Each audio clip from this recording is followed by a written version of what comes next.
മാന്യ പ്രേക്ഷകർക്ക് എൻ്റെ പ്രണാമം. ശ്രീകൃഷ്ണ ജയന്തി ലോകമെമ്പാടും ശ്രീകൃഷ്ണൻ എന്താണെന്നും ശ്രീകൃഷ്ണ സന്ദേശം എന്താണെന്നും ശ്രീകൃഷ്ണൻ ജീവിച്ചിരുന്ന കാലത്തെക്കുറിച്ചും ശ്രീകൃഷ്ണൻ ലോകത്തിന് നൽകിയ ജീവിതാനുഭവങ്ങളും സന്ദേശങ്ങളുമെല്ലാം ഇന്ന് ഒരു പുനർവിചിന്തനത്തിന് വിധേയമായിക്കൊണ്ടിരിക്കുന്ന ഒരു കാലഘട്ടം. ഒരു ആത്മീയ അവതാരം എന്നുള്ള നിലയിലാണ് ശ്രീകൃഷ്ണനെ ഭാഗവതത്തിലും മറ്റ് ഗ്രന്ഥങ്ങളിലുമെല്ലാം വിവരിച്ചിരിക്കുന്നത്. പക്ഷേ മഹാഭാരതത്തില് നമ്മളെപ്പോലൊരു പച്ച മനുഷ്യനായിട്ടാണ് ശ്രീകൃഷ്ണനെ വിവരിച്ചിരിക്കുന്നത്.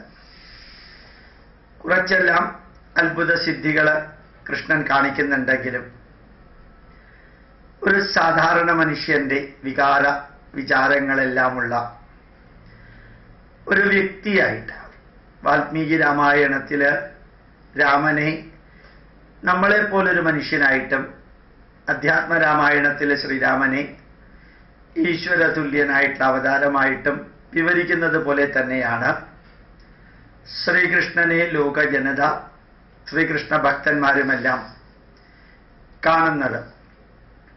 ശ്രീകൃഷ്ണനെ കുറിച്ച് കുറേ അധികം ധാരണകളും തെറ്റിദ്ധാരണകളുമുണ്ട്. കുറേ അധികം എക്സാജറേറ്റഡ് ആയിട്ടുള്ള അതിശയോക്തികളുണ്ട്. അതെല്ലാം മാറ്റിവെച്ച് ശ്രീകൃഷ്ണനെ കഥകളായാലും അനുഭവങ്ങളായാലും ഉപദേശങ്ങളായാലും ശ്രീകൃഷ്ണൻ എന്ന വ്യക്തിത്വത്തെ കുറിച്ചെടുത്താലും നമുക്ക് എന്താണ് മനസ്സിലാക്കാനുള്ളത്? ശ്രീകൃഷ്ണനെ കുറിച്ച് കേൾക്കുമ്പോഴും പഠിക്കുമ്പോഴും വായിക്കുമ്പോഴും നമ്മൾ സ്വർഗത്തിലേക്ക് പോകും, അല്ലെങ്കിൽ നരകത്തിലേക്ക് പോകാതിരിക്കും, അല്ലെങ്കിൽ കുറെ പുണ്യം കിട്ടും, അല്ലെങ്കിൽ പാപമില്ലാതെയാകും, അങ്ങനെയുള്ള ധാരണകളെല്ലാം മാറ്റിവെക്കാം. ശ്രീകൃഷ്ണ ജയന്തി ഇത് റെക്കോർഡ് ചെയ്യുന്നതിൻ്റെ അടുത്ത ദിവസമാണ് ശ്രീകൃഷ്ണ ജയന്തി, 24 ആഗസ്റ്റ് ഈ വർഷം, അഷ്ടമി രോഹിണി. ആ ശ്രീകൃഷ്ണനെ കുറിച്ച് നമുക്ക് പ്രയോജനപ്പെടുന്ന രീതിയിൽ എന്താണ് മനസ്സിലാക്കാനുള്ളത്? അനവധി കാര്യങ്ങൾ മനസ്സിലാക്കാനുണ്ട്. യഥാർത്ഥത്തിൽ നമ്മളെല്ലാം ജനിച്ചതിന് ശേഷമാണ് നമ്മുടെ മാതാപിതാക്കന്മാർക്ക് നമ്മൾ പ്രശ്നം ഉണ്ടാക്കിയിരിക്കുന്നത്.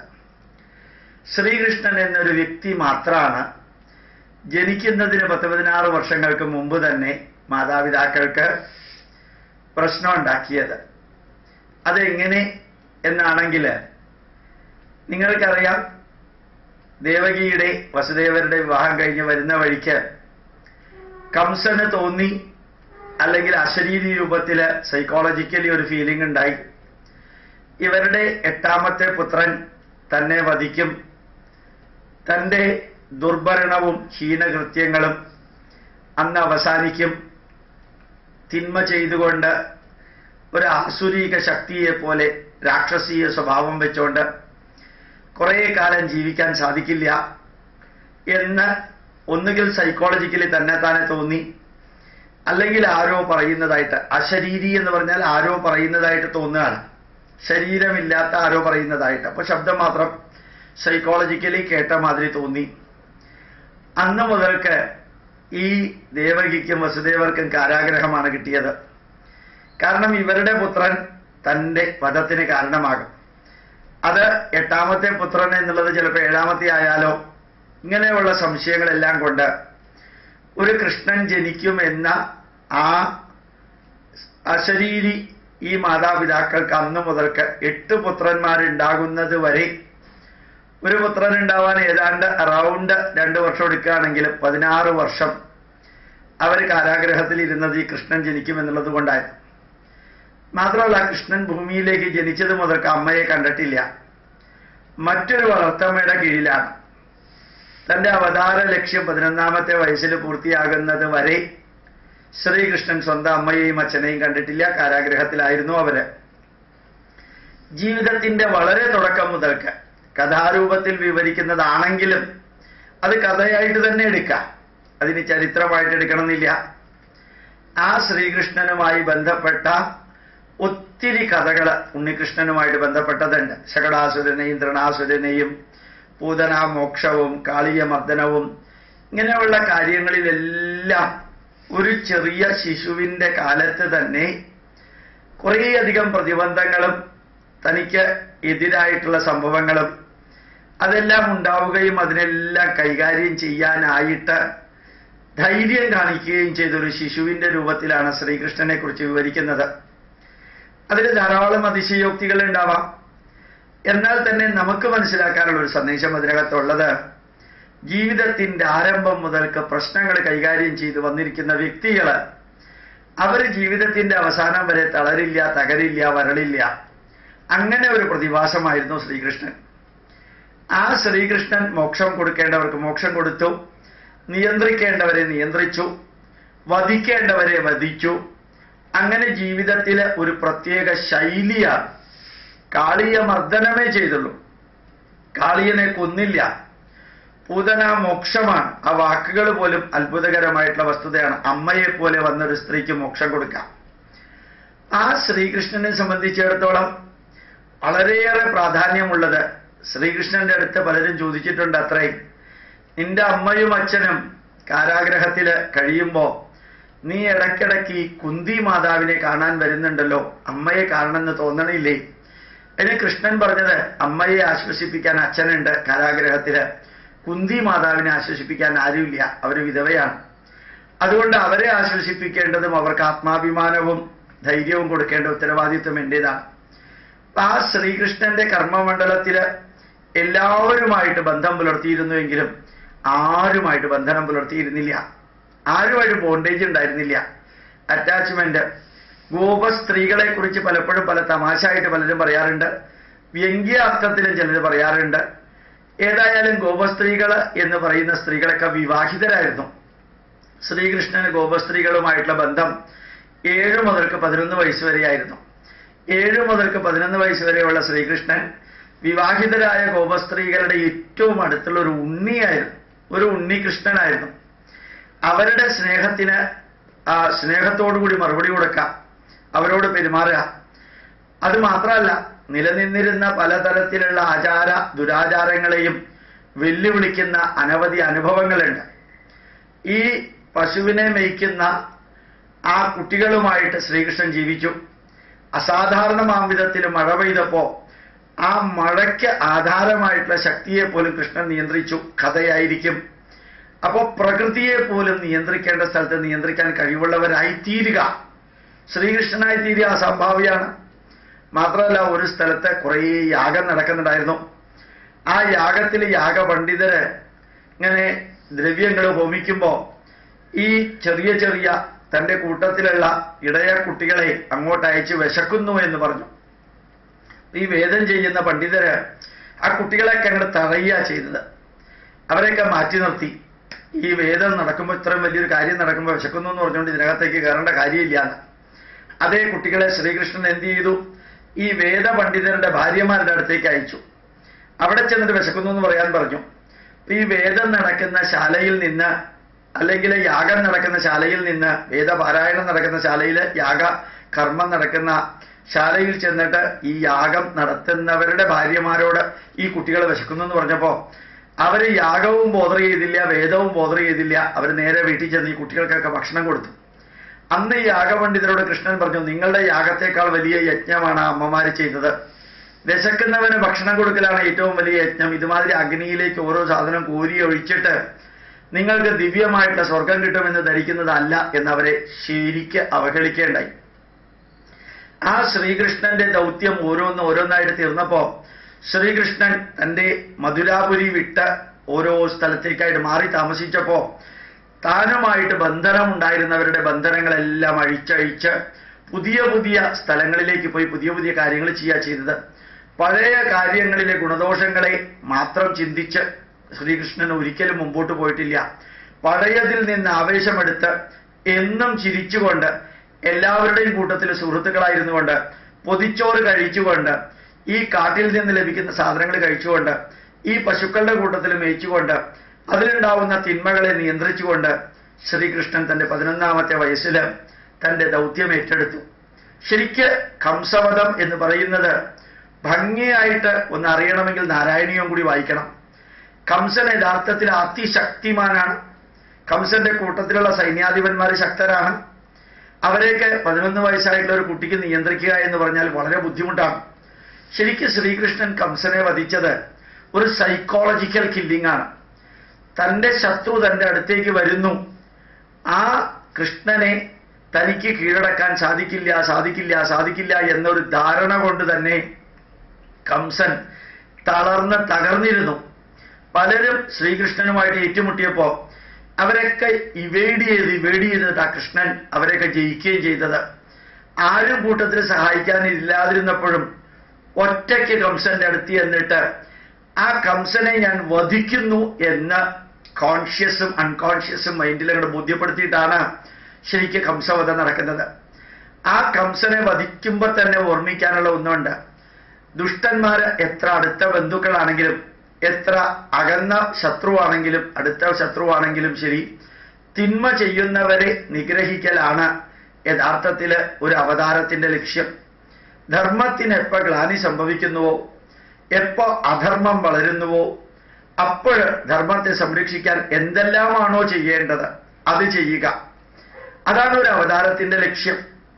ശരിക്കും ലോകത്തിലെ ഏത് മഹാന്മാരുടെ കാര്യമെടുത്താലും ഒരു വലിയ സമൂഹം തിന്മയിലേക്ക് പോകുമ്പോൾ ആ സമൂഹത്തെ തിന്മയിൽ നിന്ന് നന്മയിലേക്ക് കൊണ്ടുവരാൻ ആരാണോ പ്രവർത്തിക്കുന്നത്, തിന്മ ചെയ്യുന്നവരെ നിയന്ത്രിക്കാൻ ശ്രമിച്ചിട്ട് അവർ നിയന്ത്രണ വിധേയരായില്ലെങ്കിൽ അവരെ ഉന്മൂലനം ചെയ്തിട്ടാണെങ്കിലും തിന്മയെ ഇല്ലാതെയാക്കി നന്മയെ ഉണ്ടാക്കേണ്ടത് ഈ അവതാരം എന്ന് പറയുന്ന ഒരു മനുഷ്യന്റെ അല്ലെങ്കിൽ മനുഷ്യരൂപത്തിന്റെ അല്ലെങ്കിൽ ഈശ്വര ശക്തിയുടെ ലക്ഷ്യവും മാർഗവുമാണ്. ആ കംസ നിഗ്രഹം കഴിഞ്ഞ് ശ്രീകൃഷ്ണന്റെ ഓരോ കർമ്മവും ഓരോ യജ്ഞവും സ്വയം രാജാവാകാതെ ഓരോ ധർമ്മബോധമുള്ളവരെ രാജാവാക്കാം. ശരിക്ക് ശ്രീകൃഷ്ണന് 16,008 ഭാര്യമാരുണ്ട് എന്ന് കളിയാക്കി പറയാറുണ്ട്. ആ കളിയാക്കി പറയുന്നതിന്റെ അർത്ഥവും കൂടി നമ്മൾ മനസ്സിലാക്കണം. പറയേണ്ടവർക്ക് സ്വാതന്ത്ര്യമുണ്ട്. അതൊന്നും ഹിന്ദു ധർമ്മത്തെ തളർത്തുകയോ തകർക്കുകയോ ഒന്നും ചെയ്യില്ല. 16,008 ഭാര്യമാർ ഒരാൾക്കുണ്ട് എന്നുള്ളത് കോമൺ സെൻസ് ഉപയോഗിച്ച് ചിന്തിച്ചാൽ അതിന്റെ ഉത്തരം മനസ്സിലാക്കാൻ വലിയ ബുദ്ധിമുട്ടില്ല. മഹാഭാരതം വായിച്ചാലും മനസ്സിലാവും, ഭാഗവതം വായിച്ചാലും മനസ്സിലാവും. ശരിക്ക് ഭൂമാസുരൻ എന്നൊരു അസുരൻ ഹരിയാന പ്രദേശം, മധുരയ്ക്കടുത്തുള്ള പ്രദേശം ഭരിച്ചിരുന്നു. നരകാസുരനും എന്ന് പറയാറുണ്ട്, നരകാസുരൻ എന്ന പേര് പറയാറുണ്ട്, ഭൂമാസുരൻ എന്ന് പറയാറുണ്ട്. ഈ ഭൂമാസുരന്റെ പ്രധാന ജോലി എന്ന് പറയുന്നത് ശരിക്കും സ്ത്രീകളെ തൻ്റെ ആവശ്യത്തിന് ഉപയോഗിച്ച് അവരെ കാരാഗ്രഹത്തിലിടുക. ഇങ്ങനെയുള്ള ഒരാളായിരുന്നു ഇദി അമീൻ. അതുപോലെ തന്നെയുള്ള ഒരു വ്യക്തിയായിരുന്നു ശരിക്കും ഗദ്ദാഫി എന്ന് പറയുന്ന ആള്, ലിബിയയിലെ പ്രസിഡന്റ്. അതിനെയാണ് ജനങ്ങൾ പകരം വീട്ടിയത്. ഇതേപോലെ ഒരാളായിരുന്നു Saddam Hussein. Osama bin Laden അങ്ങനെ ആയിരുന്നില്ല. അപ്പൊ ശരിക്ക് ഇന്നും ജീവിച്ചിരിക്കുന്ന കുറെ നീച സ്വഭാവം സ്ത്രീകളോട് കാണിക്കുന്ന ഒരു വ്യക്തിയായിരുന്നു ഭൗമാസുരൻ. ഇങ്ങനെ അസുരൻ എന്ന് പറഞ്ഞാൽ ശരിക്കും തിന്മകളുടെ നിറകുടമായ ഒരു മനുഷ്യൻ എന്ന് മാത്രമേ അർത്ഥമുള്ളൂ. രാക്ഷസൻ എന്ന് പറഞ്ഞാൽ രാക്ഷസീയ സ്വഭാവമുള്ള മനുഷ്യര്, അസുരൻ എന്ന് പറഞ്ഞാൽ ആസുരിക സ്വഭാവമുള്ള മനുഷ്യര്. ഇന്നുണ്ട് ലോകത്തില് ഈ ക്രൂരമായിട്ടുള്ള ഓരോ കാര്യങ്ങളും ഓരോ രാജ്യത്തിലും പച്ചയ്ക്ക് കഴുത്തറക്കുന്നതും എല്ലാം കാണുമ്പോഴത്തേക്കും അവരൊക്കെ ഏത് വാക്കാ ഉപയോഗിക്കാം? മനുഷ്യന്റെ ശരീരവും മനുഷ്യന്റെ രൂപവും മനുഷ്യന്റെ ഭാഷയും എല്ലാം അറിയാമെങ്കിലും 10, 20, 30, 40 പെൺകുട്ടികളെ ഒരുമിച്ചിരുത്തിയിട്ട് കുഴിയിലിറക്കിയിട്ട് പച്ചയ്ക്ക് വെടിവെച്ചൊരു സീൻ മിനിയാന്ന് കാണേണ്ടായി. ഇവരൊക്കെ എന്താ പറയാ, മനുഷ്യരെന്ന് പറയാൻ പറ്റുമോ? ആസുരിക രാക്ഷസീയ സ്വഭാവമുള്ള മനുഷ്യരെ അസുരന്മാർ അഥവാ രാക്ഷസന്മാരെന്ന് പറയുന്നു. അത് പ്രത്യേക വിഭാഗത്തിൽപ്പെട്ട ജനതയൊന്നുമല്ല, മനുഷ്യനില് തിന്മ നിറഞ്ഞിരിക്കാം. ഈ ഭൂമാസുരന്റെ അമ്മ കുലീനമായിട്ടൊരു സ്ത്രീയാണ്. അവര് കൃഷ്ണന്റെ അടുത്ത് വന്ന് പറഞ്ഞു, എന്റെ മകൻ ചെയ്യുന്ന തിന്മകള് എനിക്ക് അവനെ മാറ്റാൻ പറ്റണില്ല, കൃഷ്ണ നീ ഒന്ന് ഉപദേശിച്ച് നന്നാക്കാൻ ശ്രമിക്കുക, അല്ലെങ്കിൽ അവനെ വധിച്ചിട്ടാണെങ്കിലും അവന്റെ കാരാഗ്രഹത്തിൽ കഴിയുന്ന സ്ത്രീകൾക്ക് മോചനം കൊടുക്കുക. ഭൂമാസുരനെ ശ്രീകൃഷ്ണൻ ചെന്ന് കണ്ടു, കാണാൻ പോലും അനുവദിച്ചില്ല. ശ്രീകൃഷ്ണനെ ശക്തമായിട്ട് പ്രതിരോധിച്ചു ഭൂമാസുരൻ. അവസാനം ശ്രീകൃഷ്ണനുമായിട്ടുള്ള യുദ്ധം ഉണ്ടായി. ആ ഒരു യുദ്ധത്തില് ഭൂമാസുരനെ ശ്രീകൃഷ്ണൻ ഒറ്റയ്ക്ക് വധിച്ചു. ഇത് കഥയാവാം, ശരി ചരിത്രമാകാം. എന്നിട്ട് ഭൂമാസുരന്റെ ജയിലിൽ കിടന്ന സ്ത്രീകൾക്കെല്ലാം കൃഷ്ണൻ മോചനം കൊടുത്തു. ആ മോചനത്തിൽ നിന്ന് പുറത്തേക്ക് വന്ന സ്ത്രീകൾ സന്തോഷത്തോടുകൂടി തന്റെ വീട്ടിലേക്ക് പോയി.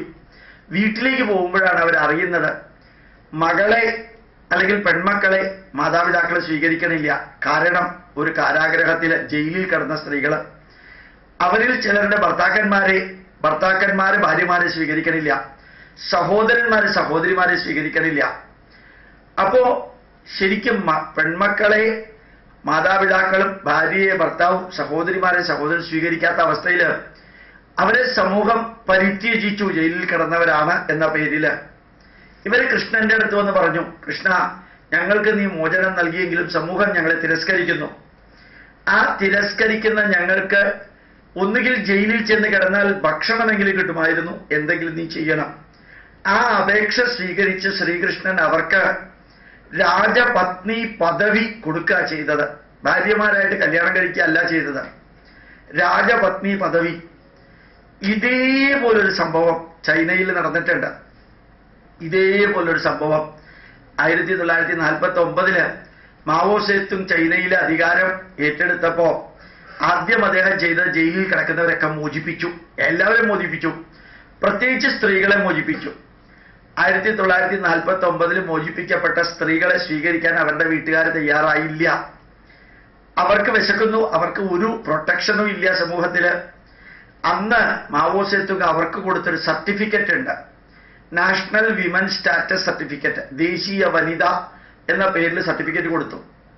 എന്നിട്ട് മാവോ സേത്തുങ് ചെയ്തത് ആ സ്ത്രീകളെ വിവാഹം കഴിക്കുന്നവർക്ക്, ആ സ്ത്രീകൾക്ക് ജോലി കൊടുക്കുന്നവർക്ക്, ആ സ്ത്രീകൾക്ക് സംരക്ഷണം കൊടുക്കുന്നവർക്ക്, ആ സ്ത്രീകളെ ധന്യമായ പ്രവർത്തനങ്ങൾക്ക് ഉപയോഗിക്കുന്നവർക്ക് നല്ല റിസർവേഷനും കൊടുത്തു, ഫിനാൻഷ്യൽ ബെനിഫിറ്റ് കൊടുത്തു, അവർക്ക് ജോലി കൊടുക്കുന്നവർക്ക് റെക്കഗ്നിഷനും കൊടുത്തു. 2 വർഷം കൊണ്ട് ജയിലിൽ കിടന്ന സ്ത്രീകളെ ദേശം ചൈന എന്ന രാജ്യം അംഗീകരിച്ചു. ഇവിടെ ശ്രീകൃഷ്ണൻ ദേശീയ വനിതകളെ രാജപത്നി പദവി കൊടുത്തപ്പോ, രാജപത്നിയുടെ പദവി, കൃഷ്ണന്റെ പത്നിയുടെ പദവി കൊടുത്തപ്പോ സമൂഹം അവരെ അംഗീകരിക്കാൻ ഒരു വിഷമവും ഇല്ലാത്ത വിധത്തിൽ അംഗീകരിച്ചു. അതായത് ഒരു സോഷ്യൽ റവല്യൂഷനാണ്. ഇതിനകത്ത് ആത്മീയതയൊന്നുമില്ല, ഇതിനകത്ത് വലിയ സ്പിരിച്വാലി കമ്പോണന്റോ റിലീജിയസ് കമ്പോണന്റോ ഇല്ല. ശരിക്ക് നമ്മളുടെ ദേശത്തിലും ഏതെങ്കിലുമൊക്കെ നന്മകൾ ചെയ്ത പ്രവൃത്തി ചെയ്ത വ്യക്തികളൊക്കെ ഭംഗിയായിട്ട് അങ്ങോട്ട് സമൂഹം അംഗീകരിക്കുന്ന വിധത്തിൽ ഒരു റെക്കഗ്നിഷൻ കൊടുത്താൽ അവരെ ആരും സ്വീകരിക്കാൻ തയ്യാറാവുന്നുണ്ടാവും. അതുപോലെ കൃഷ്ണൻ ചെയ്തു. ആ ശ്രീകൃഷ്ണന്റെ ജീവിതത്തിൽ എന്നും ധന്യമായിട്ടുള്ള കാര്യങ്ങൾ ചെയ്തു. ഞാൻ ചിലപ്പോൾ ചിലരോടൊക്കെ പറയാറുണ്ട്, നിങ്ങൾ ഈ ജാതകം നോക്കി വിവാഹം കഴിക്കുന്നു എന്നൊക്കെ പറഞ്ഞ് ആ ജാതക ചേർച്ചയില്ല, പറ്റിയ മരുമകളെ കിട്ടണില്ല, പറ്റിയ മരുമകനെ കിട്ടണില്ല. നിങ്ങൾ ശ്രീകൃഷ്ണനെ പൂജിക്കുകയും ആരാധിക്കുകയും എല്ലാം ചെയ്തിരുന്നവരാണ്. ശ്രീകൃഷ്ണൻ 3 വിവാഹം കഴിച്ചു, അതേപോലെ നിങ്ങൾ കഴിക്കല്ലേ? ആ ശ്രീകൃഷ്ണൻ ജാതകം നോക്കിയിട്ടാണോ വിവാഹം കഴിച്ചത്? രുക്മിണി വിവാഹം കഴിച്ചതും സത്യഭാമ വിവാഹം കഴിച്ചതും ജാമ്പവതിയെ വിവാഹം കഴിച്ചതും ഇതൊക്കെ ജാതകം നോക്കിയിട്ടാ? എത്ര റവല്യൂഷണറി ചേഞ്ചാ! ഒരുപക്ഷെ ശ്രീരാമൻ വിവാഹം കഴിച്ചത് ജാതകം നോക്കിയിട്ടാണ്. വിശ്വാമിത്രനാണ് ജാതകം നോക്കിയതെന്ന് പറയാറുണ്ട്. ഇന്ന് ജാതകം ഉണ്ടായിരുന്നോ ഇല്ലയോ എന്നൊന്നും എനിക്ക് അറിഞ്ഞൂടാ. അപ്പൊ ഈ ശ്രീകൃഷ്ണന്റെ വിപ്ലവകരമായിട്ടുള്ള മാറ്റങ്ങൾ നോക്കാം. ഇത്ര ഗംഭീരമായിട്ടാണ് ഓരോ പോയിന്റിലും ശ്രീകൃഷ്ണൻ മാറ്റം വരുത്തിയത്. 64 ദിവസം കൊണ്ട് സാന്ദീപനി മഹർഷിയുടെ കീഴില് 64 വിദ്യകൾ പഠിച്ച ആളാണ് ശ്രീകൃഷ്ണൻ. താൻ വിദ്യ പഠിച്ച് പുറത്തേക്ക് ഇറങ്ങുമ്പോൾ തന്റെ സഹപാഠികള് സാന്ദീപനി മഹർഷിയോട് ചോദിച്ചു, ശ്രീകൃഷ്ണന് മാത്രം 64 ദിവസമേ പഠിക്കേണ്ടി വന്നുള്ളോ? ഞങ്ങൾ 2, 3, 4, 5 കൊല്ലമായിട്ടാണല്ലോ പഠിച്ച് അങ്ങയുടെ കീഴില് പ്രവർത്തിച്ചുകൊണ്ടിരിക്കുന്നത്. സാന്ദീപനി മഹർഷി മറുപടി പറഞ്ഞത്, ശ്രീകൃഷ്ണൻ പഠിച്ചത് ഞാൻ പറഞ്ഞു കൊടുത്തതല്ല പഠിച്ചത്. ശ്രീകൃഷ്ണൻ പ്രകൃതിയെ നോക്കിയിട്ടാണ് പഠിച്ചത്. ഈ പ്രകൃതിയിൽ ഇല്ലാത്ത വിഷയങ്ങളില്ല. ആ പ്രകൃതിയെ നോക്കിയിട്ട് നിങ്ങൾ പഠിച്ചിരുന്നു എങ്കിൽ 64 ദിവസം കൊണ്ട് നിങ്ങൾക്കും എല്ലാ വിദ്യയും കിട്ടുമായിരുന്നു. ശരിക്ക് ശ്രീകൃഷ്ണൻ ഉദ്ധവന് പറഞ്ഞു കൊടുക്കുമ്പോൾ 24 ഗുരുക്കന്മാരെ കുറിച്ച് പറയുന്നുണ്ട്. ഗംഭീരമായിട്ട് നാരായണീയത്തില് മേൽപ്പത്തൂർ നാരായണ ഭട്ടതിരിപ്പാട് അത് വിവരിക്കുന്നുണ്ട്. ആ ഗുരുക്കന്മാരിൽ നിന്ന് എന്ത് പഠിച്ചു? സൂര്യനിൽ നിന്ന് പഠിച്ചു, വായുവിൽ നിന്ന് പഠിച്ചു, ചന്ദ്രനിൽ നിന്ന് പഠിച്ചു, സർപ്പത്തിൽ നിന്ന് പഠിച്ചു, കടന്നലിൽ നിന്ന് പഠിച്ചു, മിന്നാമിനിങ്ങിൽ നിന്ന് പഠിച്ചു, എല്ലാവരിൽ നിന്നും പഠിച്ചു, ഒരു വൃക്ഷത്തിൽ നിന്നും പഠിച്ചു, എല്ലാത്തിൽ നിന്നും പഠിക്കാനുണ്ട്. അപ്പോ ചുറ്റുപാടുകളെ നോക്കിയിട്ട് ധന്യമായിട്ട് പഠിക്കാം. ഗുരുവിൽ നിന്ന് പഠിച്ചാൽ മാത്രമേ വിദ്യ ആവുള്ളൂ എന്നൊന്നും ഇല്ല എന്ന് തെളിയിച്ചു ശ്രീകൃഷ്ണൻ. അതേപോലെ തന്നെ ശ്രീകൃഷ്ണന്റെ സഹപാഠിയായ കുചേലനോട് പെരുമാറിയത് യഥാർത്ഥത്തിൽ എൻ്റെ അഭിപ്രായത്തിൽ ആ കുചേലൻ വെറുതെ നാമം ജപിച്ചുകൊണ്ടിരിക്കുകയായിരുന്നു. നാമം ജപിച്ചുകൊണ്ടോ പൂജ കഴിച്ചുകൊണ്ടോ മാത്രം ഇരുന്നാൽ ഒരാൾക്കും അവനവന്റെ ജീവിതത്തിൽ മുമ്പോട്ട് പോകാനുള്ള ദ്രവ്യങ്ങൾ ഉണ്ടാക്കാൻ സാധിക്കില്ലെന്ന് കൃഷ്ണൻ ബോധ്യപ്പെടുത്തുക ചെയ്തത് കുചേലനെ. അതുകൊണ്ടാണ് ഇത്രയും വൈകിട്ട് ഒരു അനുഗ്രഹം കൊടുത്തത്. അല്ലെങ്കിൽ കുചേലന്റെ അവസ്ഥ നേരത്തെ അറിഞ്ഞുകൊണ്ട് തന്നെ കുചേലനെ വേണ്ട എന്ത് വേണമെങ്കിലും ചെയ്യാമായിരുന്നു. ദാരിദ്ര്യത്തിന്റെ പരമകാഷ്ഠയിൽ എത്തുന്നത് വരെ വെറുതെ നാമം ജപിച്ചുകൊണ്ടിരിക്കുന്ന ഒരു വ്യക്തിക്ക് കുറെ അധികം അനുഭവിക്കട്ടെ എന്നൊരു പക്ഷേ ശ്രീകൃഷ്ണൻ വിചാരിച്ചിട്ടുണ്ടാവും എന്ന് എനിക്ക് തോന്നുന്നു. അങ്ങനെ ഒരു പക്ഷേ ഭാഗവതം വായിക്കുന്നവർ അംഗീകരിച്ചു എന്ന് വരില്ല. അത് മാത്രമല്ല, ശ്രീകൃഷ്ണൻ ജീവിതത്തിൽ ഓരോരുത്തരോടും ബന്ധപ്പെടുമ്പോഴും ആ ബന്ധം എല്ലാവരെയും അറിയിക്കാറുണ്ട്. ഞാൻ പെർമനന്റ് അല്ല, നിങ്ങളുടെ കൂടെ ഞാൻ സ്ഥിരമായിട്ടുണ്ടാവില്ല, ഞാൻ ഇങ്ങനെ കർമ്മനിരതനായിട്ട് പോവുകയാണ്. അങ്ങനെ ശരിക്ക് എല്ലാം ചെയ്ത ശ്രീകൃഷ്ണൻ, അവിടെ നിന്ന് ദേവകിയെയും വസുദേവരെയും കണ്ട ശ്രീകൃഷ്ണൻ ആ മാതാപിതാക്കളോട് പോലും പരിധിക്കപ്പുറമുള്ള ബന്ധനം വെച്ചിട്ടില്ലായിരുന്നില്ല. ആ ശ്രീകൃഷ്ണൻ പാണ്ഡവർക്ക് വേണ്ട എല്ലാ സപ്പോർട്ടും കൊടുത്തു. കാരണം അച്ഛൻ കൂടെ ഇല്ല. ആ ഒറ്റ കാരണത്തിൽ എല്ലാ സപ്പോർട്ടും സുഹൃത്തുക്കളായിട്ട് കൊടുത്തു. ചങ്കൂറ്റത്തോടു കൂടി ചെയ്യേണ്ട കാര്യങ്ങൾ ചെയ്യാൻ പറഞ്ഞു. ഞാൻ ചിലപ്പോൾ ചിലരോടൊക്കെ പറയാറുണ്ട്, ശ്രീകൃഷ്ണൻ രുക്മിണി സ്വയംവരം നടത്തിയപ്പോ ആ രുക്മിണി ശ്രീകൃഷ്ണനെ വേണമെന്ന് പറഞ്ഞങ്ങ് ഉത്കടമായിട്ട് തീരുമാനിക്കുക ചെയ്തത്. ഞാൻ പറയുന്ന പോലെ നിങ്ങൾ അനുസരിച്ചേക്കല്ലേ. ചില സ്ഥലത്തൊക്കെ രുക്മിണി സ്വയംവരം ലഡുവും വലിയ ഗംഭീര സദ്യയൊക്കെ ആയിട്ടാണ് ഭാഗവതത്തിൽ ആഘോഷിക്കാറുള്ളത്. ഇപ്പൊ ചിലരൊക്കെ എന്നോട് പറയാറുണ്ട്, സാറിന്റെ പ്രഭാഷണം ഈ ഭാഗവത സപ്താഹം നടക്കുന്ന വേദിയിൽ രുക്മിണി സ്വയംവരത്തിന്റെ അന്ന് ആകണം, കാരണം അന്ന് ധാരാളം പേരുണ്ടാവും. ഞാൻ അവരോടൊക്കെ പറയാറുണ്ട്, രുക്മിണി സ്വയംവരം ആയതുകൊണ്ടല്ല ആൾക്കാർ വരിക, അന്ന് ലഡുവും ജിലേബിയും ഉപയോഗിച്ച് വിഭവ സമൃദ്ധമായ സദ്യ തിന്നാൻ വേണ്ടി മാത്രമാണ് ആൾക്കാർ വരിക. അല്ലാണ്ട് രുക്മിണി സ്വയംവരം കാണാനുമല്ല, അത് കേൾക്കാനുമല്ല. കറക്റ്റ് 12:30 1:30 ആൾക്കാർ വരും. അപ്പോ എന്നിട്ട് ഞാൻ ചോദിക്കാറുണ്ട്, എന്ത് ഈ രുക്മിണി സ്വയംവരത്തിന് ഇത്ര പ്രത്യേകത എന്താണെന്ന് ചോദിക്കാറുണ്ട്. അറിഞ്ഞുകൊണ്ടാണ് ഞാൻ ചോദിക്കാം. അപ്പൊ അവര് പറയാറുണ്ട്, സാറേ, ജീവാത്മാവും പരമാത്മാവും തമ്മിൽ യോജിക്കുന്ന ഒരു സിംബോളിക് പ്രസന്റേഷനാണ് രുക്മിണി സ്വയംവരം. രുക്മിണിയെ ജീവാത്മാവും ശ്രീകൃഷ്ണനെ പരമാത്മാവുമായിട്ട് കണക്കാക്കാൻ. ഞാൻ പറഞ്ഞു, ഇത് എവിടെയാ ഭാഗവത്തിൽ പറഞ്ഞിരിക്കുന്നത്? ഇങ്ങനെ വല്ലതും പറഞ്ഞിട്ടുണ്ടോ? രുക്മിണി എന്ന് പറയുന്നത് ഒരു രാജാവിന്റെ മകള്, ആ ശിശുപാലന്റെ സഹോദരിയോ അങ്ങനെയൊക്കെ എന്തൊക്കെയോ ബന്ധമുണ്ട്. അതുപോലെ തന്നെ ശ്രീകൃഷ്ണൻ എന്ന് പറയുന്ന ആള് യാദവ കുലത്തിൽ ജനിച്ച ഒരാള്. ഈ ഒരു പെണ്ണ് ഒരാണിനെ കെട്ടുന്നതിന് ഇങ്ങനെ ജീവാത്മാവും പരമാത്മാവും ഒക്കെ ആയിട്ടുള്ള ബന്ധാണെന്ന് നിങ്ങൾക്ക് ഇന്റർപ്രറ്റ് ചെയ്യാൻ പാകത്തിന് എവിടെയാ ഭാഗവത്തിൽ പറഞ്ഞിരിക്കുന്നത്? അല്ല, എന്തായാലും രുക്മിണി സ്വയംവരത്തിന് ആൾക്കാർ കൂടുതൽ വരും. ഞാൻ അവരുടെ വെറുതെ തമാശന് ചോദിക്കാറുണ്ട്, ബുദ്ധിക്കും യുക്തിക്കും ശാസ്ത്രത്തിനും നിരക്കുന്ന വിധത്തിൽ ചിന്തിക്കുന്ന വ്യക്തിയാകണം നിങ്ങൾ. ഞാൻ നിങ്ങളോട് ചോദിക്കട്ടെ, ഈ രുക്മിണിയുടെ അച്ഛനും അമ്മയ്ക്കും സഹോദരന്മാർക്കും ആർക്കും രുക്മിണി ശ്രീകൃഷ്ണനെ കെട്ടുന്നത് ഇഷ്ടമായിരുന്നില്ല. ഇവിടെ രുക്മിണിക്ക് വളരെ ഇഷ്ടമായിരുന്നു ശ്രീകൃഷ്ണനെ കെട്ടല്. നിങ്ങളുടെ വീട്ടിൽ നിങ്ങളുടെ സഹോദരിയോ നിങ്ങളുടെ മകളോ നിങ്ങളുടെ സഹോദരിയോ അല്ലെങ്കിൽ ബന്ധുവോ ആരെങ്കിലും വേറൊരുവനെ പ്രേമിച്ച് അവൻ വന്ന ശ്രീകൃഷ്ണൻ രുക്മിണിയെ കൊണ്ടുപോയ മാതിരി കൊണ്ടുപോയി കഴിഞ്ഞാൽ നിങ്ങൾ അംഗീകരിക്കുമോ എന്ന് ഞാൻ ചോദിക്കാറുണ്ട്. അപ്പോഴാണ് അവർക്ക് വസ്തുത മനസ്സിലാവുന്നത്. ഞാൻ പറഞ്ഞു, ഏതെങ്കിലും കാര്യങ്ങളൊക്കെ ഞാൻ പറയാറുണ്ട്, ഏതെങ്കിലും കാര്യമൊക്കെ ചെയ്യുമ്പോൾ ആവശ്യമില്ലാത്ത അന്ധമായ ഭക്തിയുടെ രീതിയിലൊക്കെ ചെയ്യുമ്പോഴാണ് ചിലപ്പോൾ പ്രശ്നമൊക്കെ ഉണ്ടാവുന്നത്. ശ്രീകൃഷ്ണൻ രുക്മിണിയെ കൊണ്ടുവന്നത് ശരിയോ തെറ്റോ എന്നുള്ളതല്ല. തനിക്ക് ചങ്കൂറ്റത്തോടു കൂടി ഒരു പെണ്ണിനെ വളർത്താൻ സാധിക്കും, അത് ധന്യമായ കുലീനമായിട്ടൊരു സ്ത്രീയാണ്, അവരുടെ മനസ്സിനകത്ത് നമ്മളല്ലാതെ വേറൊരാളില്ല എന്ന് ഉറപ്പിച്ച് ആ സ്ത്രീക്കും പുരുഷനും തോന്നുകയാണെങ്കിൽ അവിടെ ജാതിയോ മറ്റൊന്നും ഒരു തടസ്സമാവരുത്. അവിടെ ആ സ്ത്രീയെ തുറന്ന മനസ്സോടുകൂടി കൊണ്ടുവരാനുള്ള ഒരു മനസ്സുണ്ടാകണം. അത് ഈ റോട്ടിൽ കൂടെ കാണുന്ന പ്രേമവും കണ്ണുരുട്ടി കാണിക്കലും കണ്ണടച്ച് കാണിക്കലും, ഒരു സുപ്രഭാതത്തിലെ പ്രേമം, അത് കഴിഞ്ഞിട്ട് 2 ദിവസം കഴിയുമ്പോൾ കല്യാണം കഴിച്ചു, അച്ഛനും അമ്മയും അറിയാതെ, എന്നിട്ട് എവിടേക്കോ പോയി, പിന്നെ അവർ തമ്മിൽ അഭിപ്രായ വ്യത്യാസം, അത് കഴിഞ്ഞ് തിരിച്ചിവിടെ കൊണ്ടാക്കി, അങ്ങനെയുള്ളൊരു കല്യാണത്തെ കുറിച്ചിട്ടല്ല. ശരിക്ക് ധന്യമായിട്ടുള്ള ഒരു മനസ്സിലെ ബന്ധം ഉണ്ടെങ്കിൽ അത് ശ്രീകൃഷ്ണൻ ചെയ്തതുപോലെ രുക്മിണി ചെയ്തതുപോലെ ചെയ്യാൻ ധൈര്യം ഉണ്ടെങ്കിൽ അങ്ങോട്ട് ചെയ്യാം. അവിടെ ജാതകോ അല്ലാത്തതോ ഒന്നും ഇങ്ങനെ കരഞ്ഞുകൊണ്ടിരിക്കേണ്ട കാര്യമില്ല എന്ന് ഞാൻ പറയാറുണ്ട്.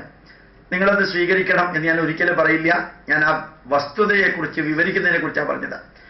ആ ശ്രീകൃഷ്ണൻ ശരിക്ക് പാണ്ഡവരുടെ കൂട്ടത്തിൽ നിന്നത് ആ പാണ്ഡവർക്ക് ധന്യമായ ധർമ്മബോധം ഉണ്ടാവാനാണ്.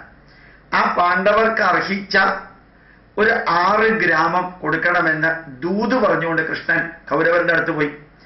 ആ കൗരവരുടെ അമ്മ ശരിക്ക് ഗാന്ധാരിയുടെ അടുത്ത്, ധൃതരാഷ്ട്രന്റെ അടുത്ത്, വിതുരന്റെ അടുത്ത് തനിക്ക് പറയാനുള്ള കാര്യങ്ങളെല്ലാം ശ്രീകൃഷ്ണൻ പറഞ്ഞിട്ടുണ്ട്. ഒരു ultra modern life skill development management ആണ്, ലൈഫ് മാനേജ്മെന്റാണ് ശ്രീകൃഷ്ണൻ ഗാന്ധാരിയെ ഉപദേശിച്ചിരിക്കുന്നത്, ധൃതരാഷ്ട്രയെ ഉപദേശിച്ചിരിക്കുന്നത്, വിതുരനോട് പറഞ്ഞിരിക്കുന്നത്, ഭീഷ്മരോട് പറഞ്ഞിരിക്കുന്നത്, ദ്രോണരോട് പറഞ്ഞിരിക്കുന്നത്. അവിടെയൊക്കെ ശ്രീകൃഷ്ണൻ എന്ന് പറഞ്ഞാൽ ഒരു പ്രൊഫസോറിയൽ ക്വാളിറ്റി ഉള്ള ആളാണ്. അതൊന്നും ആത്മീയ നേതാവേ അല്ല. അവിടെ ഒന്നും ശ്രീകൃഷ്ണൻ ആത്മീയത ഇല്ല. ഇപ്പൊ ശരിക്ക് ഈ പാണ്ഡവര് 13 വർഷം കാട്ടിലേക്ക് പോയി. ആ കാട്ടിലേക്ക് പോകുമ്പോഴും ഓർമ്മിക്കാനുള്ളത് 13 വർഷം എന്നുള്ളത് ദുര്യോധനന്റെയും ശകുനിയുടെയും തലയിൽ ഉദിച്ച വളരെ വിചിത്രമായിട്ടുള്ളൊരു കാര്യമാണ്. ഇന്നും അന്നും എന്നും 13 വർഷമാണ് കൈവശാവകാശം. അപ്പോൾ ഒരിക്കല് കൈവശം 13 വർഷവും ദുര്യോധനന് ഹസ്തിനപുരം കിട്ടിക്കഴിഞ്ഞാല്, ഇന്ദ്രപ്രസ്ഥവും കിട്ടിക്കഴിഞ്ഞാല് പാണ്ഡവര് തിരിച്ചു വരുമ്പോഴും കൊടുക്കേണ്ട കാര്യമില്ല, കൈവശാവകാശം എന്ന് പറഞ്ഞു ഒഴിയാം. പക്ഷെ അവിടെ കൃഷ്ണൻ ചെയ്യേണ്ട കാര്യങ്ങളെല്ലാം ഭംഗിയായിട്ട് ചെയ്യുകയോ ചെയ്യിക്കുകയോ ചെയ്തിട്ടുണ്ട്. അതാണ് ശരിക്കും എക്സ്റ്റേണൽ മാനേജ്മെന്റ് എന്ന് പറയുന്നത്. അവിടെ ആ ശ്രീകൃഷ്ണൻ പാണ്ഡവർക്ക് കൊടുത്ത സപ്പോർട്ടാണ് യഥാർത്ഥത്തിൽ വിജയത്തിന് കാരണം. അവസാനവും ശ്രീകൃഷ്ണൻ ന്യായമായിട്ട് പാണ്ഡവരോട് പറയുന്നൊരു കാര്യമുണ്ട്, കുന്തിയോട് പറയുന്നൊരു കാര്യമുണ്ട്. ഒന്ന് ആലോചിച്ച് നോക്കുക. ധൃതരാഷ്ട്രർക്ക് കണ്ണു കണ്ടൂടാ. ധൃതരാഷ്ട്രർക്ക് കണ്ണു കണ്ടൂടാ എന്ന കാരണത്തില് ധർമ്മശാസ്ത്ര പ്രകാരം അന്ധനും ബധിരനും മൂകനും ഒരു രാജ്യത്തിന്റെ രാജാവാകാൻ അർഹതയില്ല. അതുകൊണ്ട് ധൃതരാഷ്ട്രർക്ക് രാജാവാകാൻ സാധിച്ചില്ല. അല്ലെങ്കിൽ യഥാർത്ഥത്തിൽ രാജാവ് ആകേണ്ടിയിരുന്നത് ധൃതരാഷ്ട്രനാണ്. അപ്പൊ ധൃതരാഷ്ട്രരുടെ മനസ്സിൽ എന്താണ്? ഞാൻ അന്ധനായതുകൊണ്ട് എനിക്ക് രാജാവാകാൻ സാധിച്ചില്ല, എന്റെ അനിയൻ പാണ്ഡു എന്റെ പേരിൽ രാജാവായിട്ട് ഭരിക്കുക ചെയ്തത്. പക്ഷേ ഞാൻ അന്ധനാണെങ്കിലും എന്റെ മകൻ ദുര്യോധനൻ അന്ധനല്ലല്ലോ, ഞാനിരിക്കേണ്ട കസേരയിൽ അവനല്ലേ ഇരിക്കേണ്ടത്. അങ്ങനെ ഒരു തോന്നൽ ധൃതരാഷ്ട്രർക്ക് ഉണ്ടായാല്, ആ തോന്നലിനെ ഗാന്ധാരി കുറെ രീതിയിൽ സപ്പോർട്ട് ചെയ്താല് അത് തെറ്റാണെന്ന് പറയാൻ സാധിക്കില്ലെന്ന് പറഞ്ഞ ഒരേ ഒരു വ്യക്തി കൃഷ്ണനാണ്. അവിടെ കൃഷ്ണൻ നോൺ ലീനിയന്റ് ആണ്, അൺബയസ്ഡ് ആയിരുന്നു. ധൃതരാഷ്ട്രരുടെ വികാരത്തെ മാനിച്ച കൃഷ്ണൻ ഈ ധൃതരാഷ്ട്രന്റെ പുത്രന്മാരോട് പറഞ്ഞു, നിങ്ങൾ ഹസ്തിനപുരം ഭരിച്ചോളാം. 5+1 6 ഗ്രാമം പാണ്ഡവർക്ക് കൊടുക്കാം. ഗ്രാമം എന്ന് പറഞ്ഞാൽ വലിയതൊന്നുമല്ല, 6 ഗ്രാമം അവർക്ക് കൊടുക്കാം, ബാക്കിയുള്ള നിങ്ങൾ ഭരിച്ചോളാം. അതിനെ ദുര്യോധനൻ എതിർത്തു.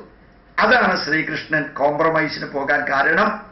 ആ കോംപ്രമൈസ് വിജയിച്ചില്ലെന്ന് മാത്രമല്ല, ദുര്യോധനൻ കൃഷ്ണനെ തടവിലാക്കാൻ ശ്രമിച്ചു. ഒരു ദൂതനെ ധർമ്മശാസ്ത്ര പ്രകാരം ഒരു കാരണവശാലും ഇൽ ട്രീറ്റ്മെന്റ് ചെയ്യരുത്. ആ ശ്രീകൃഷ്ണനെ കയറുകൊണ്ട് കെട്ടാൻ ശ്രമിച്ചു.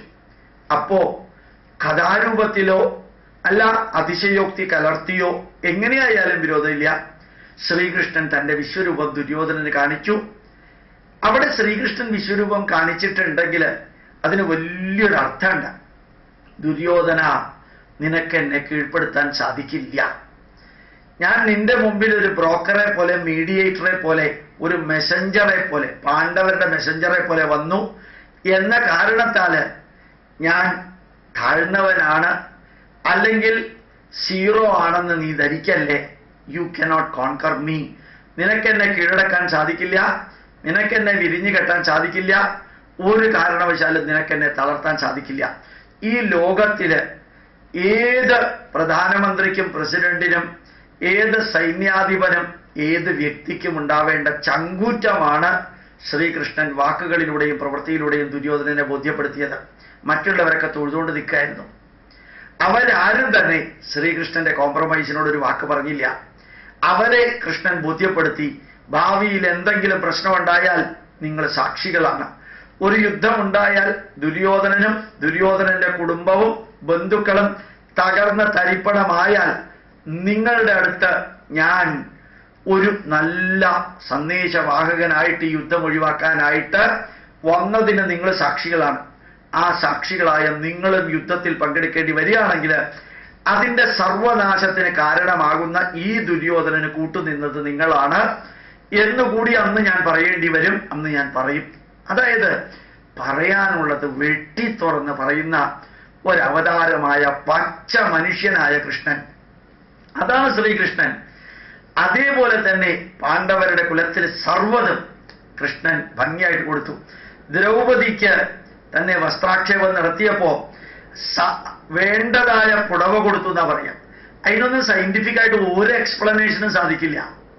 ഒരു പക്ഷേ നമുക്ക് ഒരു വരിയിലൂടെ പറയാൻ സാധിക്കും.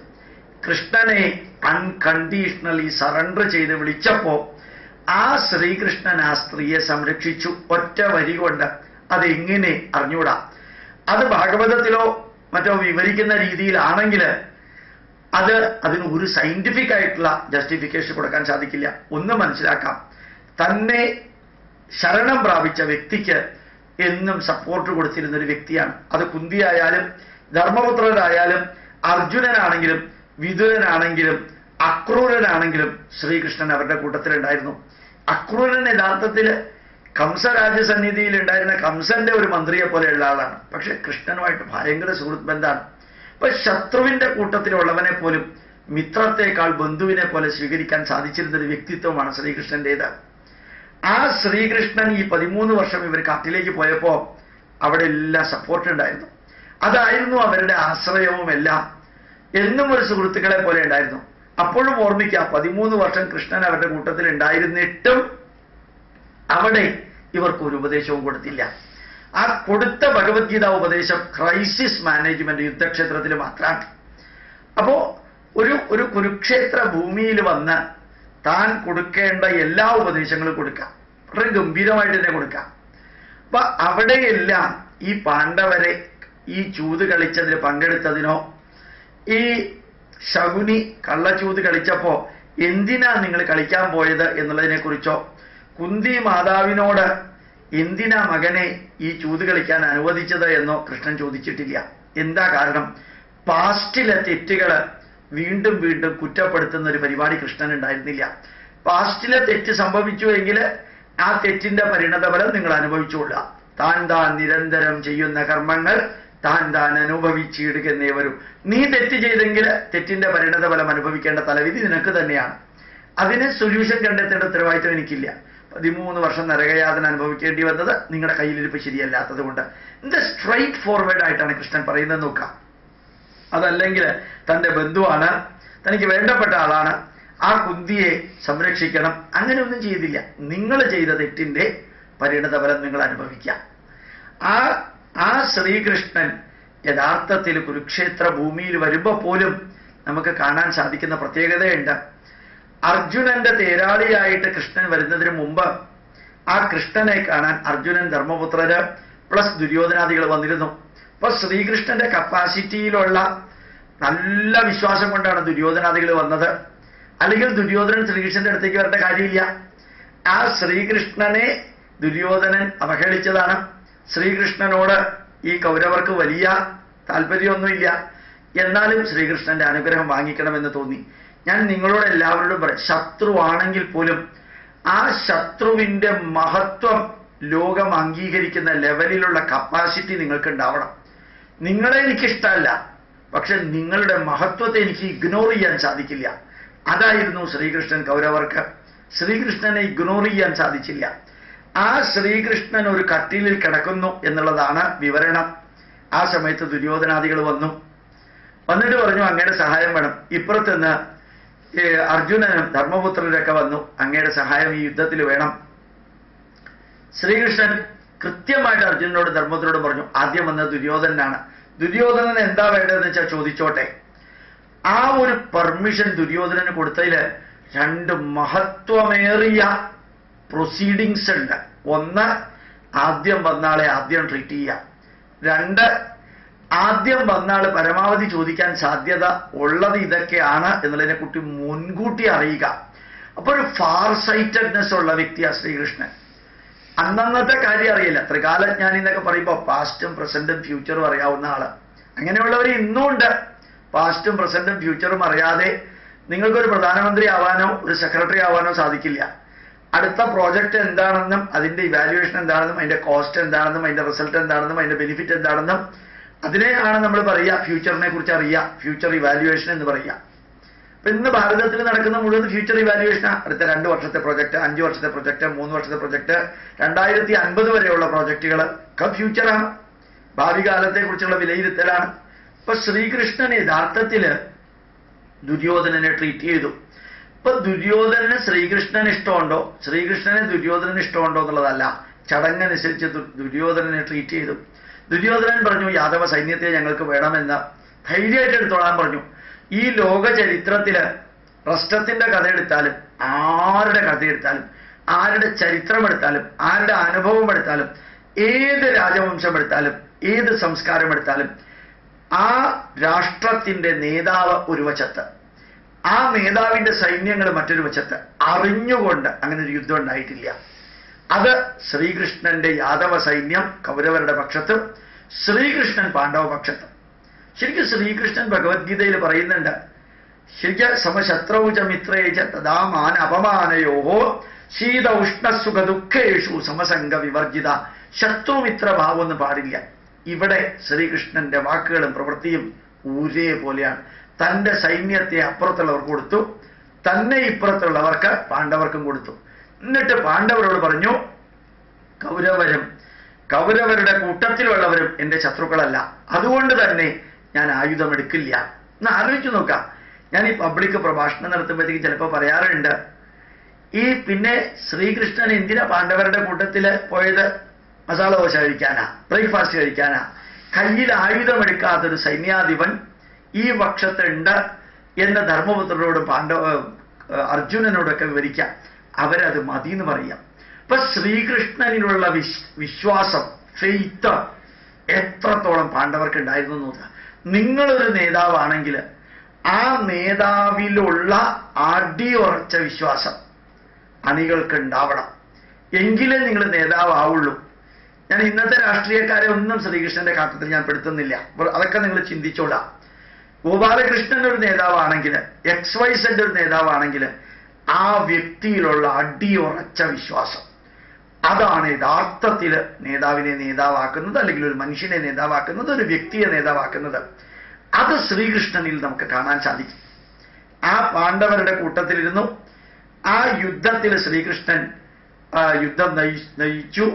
ശരിക്ക് ശ്രീകൃഷ്ണന്റെ റോള് ശരിക്കൊരു രഥം ഓടിക്കുന്ന ഒരു വ്യക്തിയുടെ മാത്രം.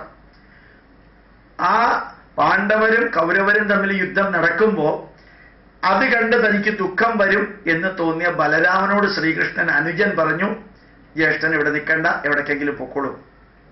എന്തേ കാരണം? അധർമ്മത്തെ നിലനിർത്താൻ ആര് കൂട്ടത്തിൽ നിന്നാലും അധർമ്മത്തിന് എതിരെ പ്രവർത്തിക്കുമ്പോൾ സഹതാപ തരംഗവുമായിട്ട് വന്നു കഴിഞ്ഞാൽ അവരൊക്കെ ഈ അധർമ്മത്തിനെ അനുകൂലിക്കുന്നവരാണ്. ഭീഷ്മര് കൗരവരുടെ ചോറാണ് തിന്നുന്നത് എന്ന് പറഞ്ഞ് കൗരവരുടെ കൂട്ടത്തിൽ നിൽക്കാൻ ശ്രമിച്ചപ്പോ അറിയിക്കേണ്ടത് കൃഷ്ണൻ ഭീഷ്മരെ അറിയിച്ചു, ദ്രോണരെ അറിയിക്കേണ്ടത് ദ്രോണരെ അറിയിച്ചു, കർണനെ അറിയിക്കേണ്ടത് കർണനെ അറിയിച്ചു, എല്ലാവരെയും അറിയിച്ചു കൃഷ്ണൻ. സംഭവിക്കാൻ പോകുന്നത് എന്താണ്? 11 അക്ഷൗഹിണി പടകള് കൗരവരുടെ കൂട്ടത്തിലും പ്രഗത്ഭരായ രാജാക്കന്മാര് കൗരവരുടെ കൂട്ടത്തില് ഭീഷ്മരും ദ്രോണരും, അസ്ത്രവിദ്യയുടെ പരമകാഷ്ഠയിലുള്ള ദ്രോണര് കൗരവരുടെ കൂട്ടത്തില്. അതുപോലെ തന്നെ ഭീഷ്മര് ധർമ്മശാസ്ത്രവും യുദ്ധവും ഇത്രയും അറിയാവുന്ന വേറൊരാളില്ല. കർണനും അപ്പുറത്താണ്. പ്രഗത്ഭരായ രാജാക്കന്മാർ മുഴുവനും കൗരവരുടെ പക്ഷത്തിലാണ്. ഇപ്പുറത്തുള്ളത് സാധാരണക്കാരും പാണ്ഡവരും, ശ്രീകൃഷ്ണൻ ആയുധമെടുക്കാത്ത ശ്രീകൃഷ്ണനും. ഒന്ന് ആലോചിച്ച് നോക്കാം. അവിടെ 7 അക്ഷൗഹിണി പട പാണ്ഡവരുടെ കൂട്ടത്തിൽ. അക്ഷൗഹിണി എന്നുള്ളതൊക്കെ വിട്ടേക്കുക, അതിന്റെ നമ്പർ ഒന്നും അന്വേഷിച്ചു പോവണ്ട. അതായത് ഒരു സ്ഥലത്ത് 7, മറ്റേ സ്ഥലത്ത് 11, 7:11. അവിടെ കൗരവരെ അഭിമുഖീകരിക്കാൻ പാണ്ഡവരെ ചങ്കൂറ്റം ഉണ്ടാക്കി തീർക്കാം സാധാരണഗതിയിൽ വലിയ ബുദ്ധിമുട്ടാണ്. മാത്രമല്ല അത്രയും കാലം പാണ്ഡവരുടെ കൂടെയുള്ള കൃഷ്ണൻ പാണ്ഡവർക്ക് ഒരു ഭഗവത്ഗീത ഉപദേശിച്ചു കൊടുത്തിട്ടില്ല, ഒന്നും ഉപദേശിച്ചു കൊടുത്തിട്ടില്ല. യുദ്ധക്ഷേത്രത്തിന്റെ നടുക്ക് രഥം കൊണ്ടുവന്ന് നിന്നപ്പോ അർജുനന്റെ മുഖഭാവം കണ്ട് കൃഷ്ണന് മനസ്സിലായി സംഭവിച്ചത് എന്താ അറിയോ? വളരെ കൃത്യമായിട്ട് യുദ്ധം തുടങ്ങുന്നതിന് മുമ്പിലത്തെ ദിവസം ധൃതരാഷ്ട്രര് ഒരു സന്ദേശം അർജുനന് കൊടുത്തിട്ടുണ്ട്. ആ സന്ദേശത്തിൽ പറഞ്ഞിരിക്കുന്ന വരി ഇതാണ്: എന്റെ മടിയിൽ കിടന്ന് വളർന്ന അർജുന, നിന്റെ കൈകൊണ്ട് എൻ്റെ മക്കളുടെ അന്ത്യം ഒരു കാരണവശാലും ഉണ്ടാവരുത്. അത് നിന്റെ മുത്തശ്ശനായ ഞാൻ പ്രാർത്ഥിക്കുന്നു. ഈ ഒരു വരി, മുത്തശ്ശന്റെ മുഖം, മുത്തശ്ശന്റെ പ്രാർത്ഥന, മുത്തച്ഛന്റെ മടിയിൽ കിടന്ന് വളർന്നു എന്ന ആ കടപ്പാട്, ഇത് അർജുനനെ ഒത്തിരി അങ്ങ് തളർത്തി. അപ്പൊ ആ മനസ്സിന്റെ ബന്ധനം, മുത്തച്ഛനോടുള്ള ബന്ധനം, അതുപോലെ മടിയിൽ കിടന്ന് വളർന്നു എന്ന് പറഞ്ഞ ബന്ധനം, മുത്തച്ഛന്റെ മക്കളെ താൻ കൊല്ലേണ്ടി വരുന്നു എന്നുള്ള ബന്ധനം, ഇത് മൂന്നുമാണ് അർജുനനെ തളർത്തിയത്. അതല്ലാതെ യുദ്ധം ചെയ്യാൻ അർജുനന് ഒരു വിഷമം ഉണ്ടായിരുന്നില്ല. കാരണം ഈ വിരാട സന്നിധിയിൽ വെച്ച് ശരിക്കും ഭീഷ്മരെയും ദ്രോണരെയും ദുര്യോധനനെയും ഒറ്റയ്ക്ക് നേരിടാൻ അർജുനന് ഒരു ബുദ്ധിമുട്ടുണ്ടായിരുന്നില്ല. അവർ പലായനം ചെയ്യുകയും ചെയ്തു, അർജുനൻ ജയിക്കുകയും ചെയ്തിട്ടുണ്ട്. അപ്പൊ യുദ്ധത്തിനോടായിരുന്നില്ല അർജുനന്റെ ദുഃഖം. അർജുനന് ഈ കത്തിന്റെ ഇമ്പാക്റ്റ് ആയിരുന്നു. ഈ ലോകത്തിൽ ആരുടെ മനസ്സിൽ എന്ത് പ്രോബ്ലം ഉണ്ടെങ്കിലും എന്ത് പ്രശ്നം ഉണ്ടെങ്കിലും അതിനൊരു കാരണമുണ്ട്. ആ കാരണം മാറ്റാത്തിടത്തോളം കാലം അയാളുടെ ആ മനസ്സിലെ വികാര വിക്ഷോഭങ്ങൾ മാറില്ല. The root cause should be removed for undertaking any mission. ഇതാണ് മോഡേൺ മാനേജ്മെന്റ്. അപ്പൊ ശ്രീകൃഷ്ണൻ അർജുനന്റെ മനസ്സിലുള്ള ആ വികാര വിക്ഷോഭങ്ങളെ മാറ്റാനാണ് ആദ്യം ജ്ഞാനയോഗം പറഞ്ഞത്. ശ്രീകൃഷ്ണൻ ആദ്യം ഉപദേശിച്ചത് കർമ്മയോഗമോ, നീ യുദ്ധം ചെയ്യണമെന്നോ, ജയിക്കുമെന്നോ, രാജാവാകുമെന്നോ ഒന്നുമല്ല. പ്രായോഗികമായ ജ്ഞാനം, പാരമാർത്ഥികമായ ജ്ഞാനം കുരുക്ഷേത്ര ഭൂമിയിൽ വെച്ച് കൊടുക്കേണ്ടതായിരുന്നില്ല. പക്ഷെ അത് കൊടുത്താലേ പറ്റുള്ളൂ. കാരണം അർജുനൻ തളർന്നത് ഈ അറിവില്ലായ്മ കൊണ്ടാണ്, ആ കത്തിന്റെ അടിസ്ഥാനത്തിലുള്ള അജ്ഞത കൊണ്ടാണ് അർജുനൻ തളർന്നത്. ആ ഭഗവത്ഗീത ആരംഭിക്കുന്നത് തന്നെ അതിഗംഭീരമായിട്ടുള്ള രീതിയിലാണ്. ധർമ്മക്ഷേത്രേ കുരുക്ഷേത്രേ എന്നൊരു വരി ശ്രീകൃഷ്ണൻ നൽകിയ 700 ശ്ലോകങ്ങളുള്ള ഭഗവത്ഗീതയ്ക്കകത്ത് അതിന്റെ ആരംഭം തന്നെ ധർമ്മ ഒന്നാമത്തെ വാക്ക്, ക്ഷേത്രേ രണ്ടാമത്തെ വാക്ക്, കുരു മൂന്നാമത്തെ വാക്ക്, ക്ഷേത്രേ നാലാമത്തെ വാക്ക്, 2ഉം 4ഉം 3ഉം 1ഉം എഴുതി നോക്കൂ. രണ്ടാമത്തെ വാക്ക്, നാലാമത്തെ വാക്ക്, മൂന്നാമത്തെ വാക്ക്, ഒന്നാമത്തെ വാക്ക്. ക്ഷേത്രേ ക്ഷേത്രേ കുരു ധർമ്മം. ഈ ലോകത്തിൽ ഏറ്റവും കൂടുതൽ പുസ്തകങ്ങൾ വിറ്റഴിഞ്ഞിരിക്കുന്നതും ഫ്രീ ആയിട്ട് കൊടുത്തിരിക്കുന്നതും കൂടി ചേർത്താൽ ബൈബിളാണ്. പക്ഷെ ഏറ്റവും കൂടുതൽ പുസ്തകം വിറ്റഴിഞ്ഞിരിക്കുന്നത് ഫ്രീ ആയിട്ട് കൊടുത്തതല്ല, അത് ഭഗവത്ഗീതയാണ്. അപ്പൊ ആ ഭഗവത്ഗീതയുടെ ഒന്നാമത്തെ വരിയിലുണ്ട് ഭഗവത്ഗീതയുടെ എസൻസ്. ക്ഷേത്രേ ക്ഷേത്രേ കുരുധർമ്മം എന്ന ആ ഉജ്ജ്വലമായിട്ടുള്ള വരി. ആ ഭഗവത്ഗീത അതാണ് യഥാർത്ഥത്തില് ആൽബർട്ട് ഐൻസ്റ്റീൻ ആവേശം നൽകിയത്. ആൽബർട്ട് ഐൻസ്റ്റീന്റെ ഒരു വരിയുണ്ട്, I get inspiration from Bhagavad Gita. Albert ഐൻസ്റ്റീനെ കുറിച്ച് ശാസ്ത്രജ്ഞൻ ഫ്രിഡ്ജോഫ് ക്യാപ്ര പറഞ്ഞ വരിയുണ്ട്, it is not surprising that Einstein carried with him the Bhagavad Gita for the last 10 years of his life. ജീവിതത്തിലെ പ്രശ്നസങ്കീർണമായ അവസ്ഥയിൽ ആൽബർട്ട് ഐൻസ്റ്റീൻ തന്റെ കയ്യിൽ കൊണ്ട് നടന്നത് ഭഗവത്ഗീതയായിരുന്നു എന്ന്. E = mc² എന്ന ഇക്വേഷൻ ഉണ്ടാക്കിയ ആൽബർട്ട് ഐൻസ്റ്റീൻ ആവേശ ഭഗവത്ഗീതയായിരുന്നു. ആ ഭഗവത്ഗീത തന്നെയാണ് റോബർട്ട് ഓപ്പൺഹീമർ എന്ന മാൻഹാട്ടൻ എക്സ്പെരിമെന്റിൽ ആറ്റം ബോംബ് പൊട്ടിച്ച ജൂതനായ വ്യക്തിക്കും ആവേശനായത്. ആ ആറ്റം ബോംബ് പൊട്ടുന്ന ശബ്ദവും പ്രകാശവും കണ്ട് ഭഗവത്ഗീതയിലെ വരിയാണ് അദ്ദേഹം കോട്ട് ചെയ്തത്. ഒരു ജൂതനായിട്ടുള്ള റോബർട്ട് ഓപ്പൺഹീമർ കോട്ട് ചെയ്തത് ദിവി സൂര്യ സഹസ്രസ്യ ഭവേത് യുഗപദുത്തിത യതി സദൃശീ സാസ്യാത് ഭാസസ്തസ്യ മഹാത്മന. ആയിരക്കണക്കിന് സൂര്യന്മാര് ഉദിച്ചുയരുന്നത് പോലെ കാണുന്നു കൃഷ്ണ നിന്നെ ഞാൻ എന്ന അർജുനനും സഞ്ജയനും പറഞ്ഞ വരികളാണ് ഈ മാൻഹാട്ടൻ എക്സ്പെരിമെന്റിൽ ആറ്റം ബോംബ് പൊട്ടിച്ച കാഴ്ച കണ്ട് അതിന്റെ എക്സ്പെരിമെന്റ് ഡയറക്ടറായിട്ടുള്ള വ്യക്തി പറഞ്ഞത്. ഈ ആറ്റം ബോംബ് തന്നെ ലോകത്തിൽ വേണ്ട എന്ന് പറഞ്ഞ ഒരാളാണ് ഗോർബച്ചേവ്, USSRന്റെ പ്രസിഡന്റ് ആയിരുന്ന ആള്. അദ്ദേഹം ഇന്റർനാഷണൽ ന്യൂക്ലിയർ ഡിസാർമമെന്റ് സെഷനിലെ സമ്മേളനം വാഷിംഗ്ടണിൽ ഉദ്ഘാടനം ചെയ്ത് പറഞ്ഞ ആദ്യത്തെ ശ്ലോകം, ഇതിന്റെ അർത്ഥം സംഘാത് സഞ്ജായതേ കാമ, കാമാത് ക്രോധോഭിജായതേ, ക്രോധാത് ഭവതി സമ്മോഹ, സമ്മോഹ സ്മൃതി വിഭ്രമ, സ്മൃതിഭ്രംശാത് ബുദ്ധിനാശോ, ബുദ്ധിനാശാത് പ്രണശ്യതി. ഭഗവത്ഗീതയിലെ ഉജ്ജ്വലമായ ശ്ലോകമാണ്. സംഘാത് സഞ്ജായതേ കാമ, അറ്റാച്ച്മെന്റ് ആണ് ആഗ്രഹം ഉണ്ടാക്കുന്നത്, ബോണ്ടേജ് ആണ് ആഗ്രഹം ഉണ്ടാക്കുന്നത്. ആ ആഗ്രഹം സബലീകരിച്ചില്ലെങ്കിലാണ് ദേഷ്യം ഉണ്ടാവുന്നത്. കാമാത് ക്രോധോഭിജായതേ, ദേഷ്യം ഉണ്ടാവാം. ആ ദേഷ്യം പരമാവധി കൂടുമ്പോഴാണ് കൺഫ്യൂഷൻ ഉണ്ടാവുക. ക്രോധാത് ഭവതി സമ്മോഹ, കൺഫ്യൂഷൻ ഉണ്ടാവുക. സമ്മോഹ സ്മൃതി വിഭ്രമ, ഈ കൺഫ്യൂഷൻ ഉണ്ടാവുമ്പോഴാണ് നമ്മൾ എല്ലാം മറന്ന് പ്രതികരിക്കുന്നത്. സ്മൃതി വിഭ്രമ, മറന്ന് പ്രതികരിക്കുക. സ്മൃതി ഭ്രംശാത് ബുദ്ധിനാശം. ആ തിങ്കിങ് ഇൻപുട്ട് ഇല്ലാതെയാവുമ്പോൾ, റാഷണൽ ലോജിക്കൽ സയന്റിഫിക് തിങ്കിങ് ഇല്ലാതെയാവുമ്പോഴാണ് ശരിക്കൊരു ബുദ്ധിമാനായ മനുഷ്യൻ സ്മൃതി ഭ്രംശാത് ബുദ്ധിനാശോ, അയാളുടെ ബുദ്ധി പോലും നശിച്ചു പോകുന്നത്. ബുദ്ധിനാശാത് പ്രണശ്യതി, അയാൾ അല്ലാതെയാവും. അപ്പൊ ശരിക്കും ഈ ബോണ്ടേജ് അല്ലെങ്കിൽ ബന്ധനമാണ് പ്രശ്നം ഉണ്ടാക്കുന്നത്. ഇതാണ് ഗോർബച്ചേവ് കൂട്ടി ചെയ്തത്. ഇപ്പൊ ശരിക്ക് ആറ്റം ബോംബ് ഉണ്ടാക്കിയ ആൾക്ക്, അതിന്റെ ഇക്വേഷൻ ഉണ്ടാക്കിയ ആൾക്ക് ആവേശം ഭഗവത്ഗീത, അത് പൊട്ടിച്ച ആൾക്ക്, എക്സ്പെരിമെന്റ് നടത്തിയ ആൾക്ക് ആവേശം ഭഗവത്ഗീത, ആറ്റം ബോംബ് വേണ്ട എന്ന് പറഞ്ഞ ആൾക്ക് ആവേശവും ഭഗവത്ഗീത. ആ ഭഗവത്ഗീതയുടെ അടിസ്ഥാനത്തിലാണ് അത്രേ ആൽബർട്ട് ഐൻസ്റ്റീൻ കോസ്മിക് റിലീജിയൻ എന്നൊരു റിലീജിയൻ ഉണ്ടാക്കിയത്. ഒരാൾ എനിക്കൊരു ഇമെയിൽ അയക്കുകയുണ്ടായി. കോസ്മിക് റിലീജിയൻ എന്നൊരു റിലീജിയൻ ആൽബർട്ട് ഐൻസ്റ്റീൻ ഉണ്ടാക്കിയതായിട്ട് ഇന്റർനെറ്റിൽ നോക്കിയപ്പോൾ കണ്ടില്ലല്ലോ. ഞാൻ ഈ വിവരം കിട്ടിയത് മഹാഭാരതം അരച്ചു കലക്കി കുടിച്ച തുറവൂർ വിശ്വംഭരൻ ഒരു പ്രഭാഷണത്തിൽ പറയുന്നത് കേട്ടു. അദ്ദേഹം ഡീറ്റെയിൽ ആയിട്ട് വിവരിക്കുന്നുണ്ടായിരുന്നു. തുറവൂർ വിശ്വംഭരൻ ഇല്ലാത്ത പറയുന്ന ആളല്ല, നല്ലോണം പഠിച്ച ആളാണ്. ഇദ്ദേഹമാണ് പറഞ്ഞത് കോസ്മിക് റിലീജിയൻ എന്നൊരു മതം 1930-കളില് 32-ല് ആൽബർട്ട് ഐൻസ്റ്റീൻ ഉണ്ടാക്കി. അതിലെ മതഗ്രന്ഥം ഭഗവത്ഗീത ശ്രീകൃഷ്ണൻ ഉപദേശിച്ചതാണ്. ആ കോസ്മിക് റിലീജിയന്റെ ഈശ്വര രൂപം ശ്രീകൃഷ്ണന്റെ വിശ്വരൂപം 11-ാം അധ്യായം. അപ്പൊ ശ്രീകൃഷ്ണൻ ഒരു ഒരു ഒരു കാട്ടിലെ പശുവിനെ മേയ്ക്കുന്ന ഒരു ഇടയ കുട്ടികളുടെ കൂട്ടത്തിൽ ഊണ് കഴിച്ച വ്യക്തികൾ എന്നുള്ള ലെവലിൽ നിന്ന് എത്രയ്ക്ക് മാറി നോക്കാം, എത്രയ്ക്ക് ഉയർന്നു നോക്കാം. ആ ഭഗവത്ഗീത ഇന്ന് ഹാർവാർഡ് യൂണിവേഴ്സിറ്റിയിൽ പഠിപ്പിക്കുന്നുണ്ട് മാനേജ്മെന്റിന്റെ ഭാഗമായിട്ട്. ഞാനൊരു 3 വർഷം മുമ്പ്, 3-4 വർഷങ്ങൾക്ക് മുമ്പ് ലോസ് ഏഞ്ചൽസിൽ പോയിരുന്നു. ഇപ്പൊ ഞാൻ കാലിഫോർണിയ എയർപോർട്ടിലാണ് ഇറങ്ങിയത്, എമിറേറ്റ്സ് ഫ്ലൈറ്റിൽ. അവിടെ ഇറങ്ങിയപ്പോൾ തന്നെ ഒരു സർദാർജിയും ഒരാളും വന്ന് എനിക്കൊരു പുസ്തകം തന്നു. ബിസിനസ് വീക്ക് എന്ന മാഗസിൻ 7 കോടി കോപ്പികളാണ് അത് പ്രസിദ്ധീകരിക്കുന്നത്. ഹാർവാർഡിൽ നിന്നാണ് പ്രസിദ്ധീകരിക്കുന്നതെന്നാണ് എനിക്ക് തോന്നുന്നത്. ലോകത്തിലെ വിവിധ രാജ്യങ്ങളിൽ നിന്ന് അത് പ്രസിദ്ധീകരിക്കുന്നുണ്ട്. അതിൽ എനിക്ക് തന്ന ആ ബിസിനസ് വീക്കിന്റെ cover story Gita becomes the new mantra for the big business community in US എന്നാണ്. ഭഗവത്ഗീത അമേരിക്കയിലെ പുതിയ ബിസിനസ് കമ്മ്യൂണിറ്റിക്കുള്ള പുതിയ മന്ത്രമായി മാറിയിരിക്കുന്നു എന്നുള്ളതാണ്. 16 പേജുള്ള ഒരു ആർട്ടിക്കിളാണ്. അതിന്റെ അബ്സ്ട്രാക്ട് ഇന്ത്യൻ എക്സ്പ്രസിലും വരികയുണ്ടായി. നല്ല ഗംഭീരമായിട്ടുള്ള ആർട്ടിക്കിളാണ്. ശരിക്കും ഹാർവാർഡ് യൂണിവേഴ്സിറ്റിയിലെ പ്രൊഫസർമാരെ ധർമ്മ ബേസ്ഡ് മാനേജ്മെന്റിനെ കുറിച്ച് എഴുതിയിരിക്കുന്നതാണ്. അപ്പൊ ഒന്ന് ആലോചിച്ച് നോക്കാം. കലിയുഗം ആരംഭിക്കുന്നതിന് 38 വർഷങ്ങൾക്ക് മുമ്പാണ് മഹാഭാരത യുദ്ധം നടന്നത്.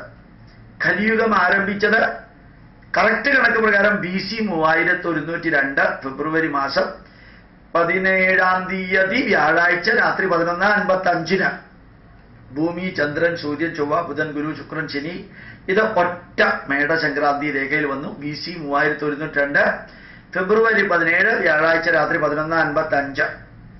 അപ്പൊ ശരിക്കും മഹാഭാരതത്തിൽ പറയുന്നത് മഹാഭാരത യുദ്ധം കഴിഞ്ഞ് 32 വർഷം ഈ പാണ്ഡവർ ഹസ്തിനപുരം ഭരിച്ചു. എന്നിട്ട് അഭിമന്യു പുത്രനായ പരീക്ഷത്തിന് രാജ്യഭാരം ഏൽപ്പിച്ചു പോയി എന്നുള്ളതാണ്.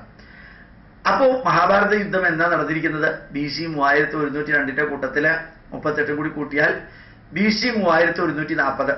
അപ്പൊ 5156 വർഷങ്ങൾക്ക് മുമ്പാണ് മഹാഭാരത യുദ്ധം നടന്നത്. ആ മഹാഭാരത യുദ്ധത്തിൽ 51.5 നൂറ്റാണ്ടുകൾക്ക് മുമ്പ് ഉപദേശിച്ച ഒരു പുസ്തകം ഇന്ന് ഹാർവാർഡ് യൂണിവേഴ്സിറ്റിയുടെ സിലബസിന്റെ ഭാഗമാണ്. 180-100ഓളം യൂണിവേഴ്സിറ്റികളിൽ ഭഗവത്ഗീത പഠിപ്പിക്കുന്നു. ഇന്ന് ഇന്ത്യയില് IIM-കളിലും ഭഗവത്ഗീത സിലബസിന്റെ ഭാഗമായിരിക്കുന്നു. മറ്റേത് മതഗ്രന്ഥം എടുത്തു നോക്കാം, എവിടെ നിൽക്കുന്നു, ഇത് എവിടെ നിൽക്കുന്നു നോക്കാം. ശരിക്കും ഭഗവത്ഗീത ഇന്ന് ലോകത്തിന്റെ മുഴുവൻ വലിയൊരു സന്ദേശവാഹകനായിരിക്കുന്നു. ആ ഭഗവത്ഗീതയിലെ കൃഷ്ണൻ കൊടുത്തത് ഭക്തി 12-ാമത്തെ ചാപ്റ്ററിലാണ് കൊടുത്തത്. ആദ്യം ജ്ഞാനയോഗം. അർജുനന് പറയാനുള്ളത് മുഴുവനും കൃഷ്ണൻ കേട്ടു. നിങ്ങളും അതാ ചെയ്യേണ്ടത്. നമ്മുടെ വീട്ടിൽ നമ്മുടെ മക്കളോ നമ്മുടെ കുടുംബാംഗങ്ങളോ നമ്മുടെ കമ്പനിയിലെ സ്റ്റാഫോ അവർക്ക് എന്തെങ്കിലും പറയാനുണ്ടെങ്കിൽ മുഴുവനും കേൾക്കാം. ശ്രീകൃഷ്ണൻ ഭഗവത്ഗീതയിൽ മാതൃകാ പുരുഷനായിട്ട് നിൽക്കുന്നത് അതാണ്. ഡീറ്റെയിൽഡ് ആയിട്ട് അർജുനന് പറയാനുള്ളത് എല്ലാം പറഞ്ഞു. കൃഷ്ണൻ ഒരു അക്ഷരം വേണ്ടിയില്ല, കേൾക്കാനുള്ള ഒരു മനസ്സുണ്ടാക്കാം. അപ്പൊ തന്നെ പ്രശ്നത്തിന്റെ പകുതി തീർന്നു എന്നുള്ളതാണ്. If you are listening, half of the problem solved then and their itself.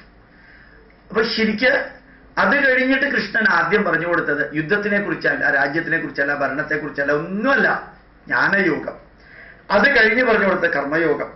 അത് കഴിഞ്ഞ് പറഞ്ഞു കൊടുത്ത കർമ്മസന്യാസ യോഗം 12ാമത്തെ ഭഗവത്ഗീതയുടെ 18 അധ്യായങ്ങളിലെ പകുതിക്ക് അപ്പുറത്താണ് ശരിക്കും പറഞ്ഞു കഴിഞ്ഞാൽ ഭക്തിയോഗം വരുന്നത്. പകുതിക്ക് ഇപ്പുറത്തെ എസൻസ് മുഴുവനും ഉള്ളത്.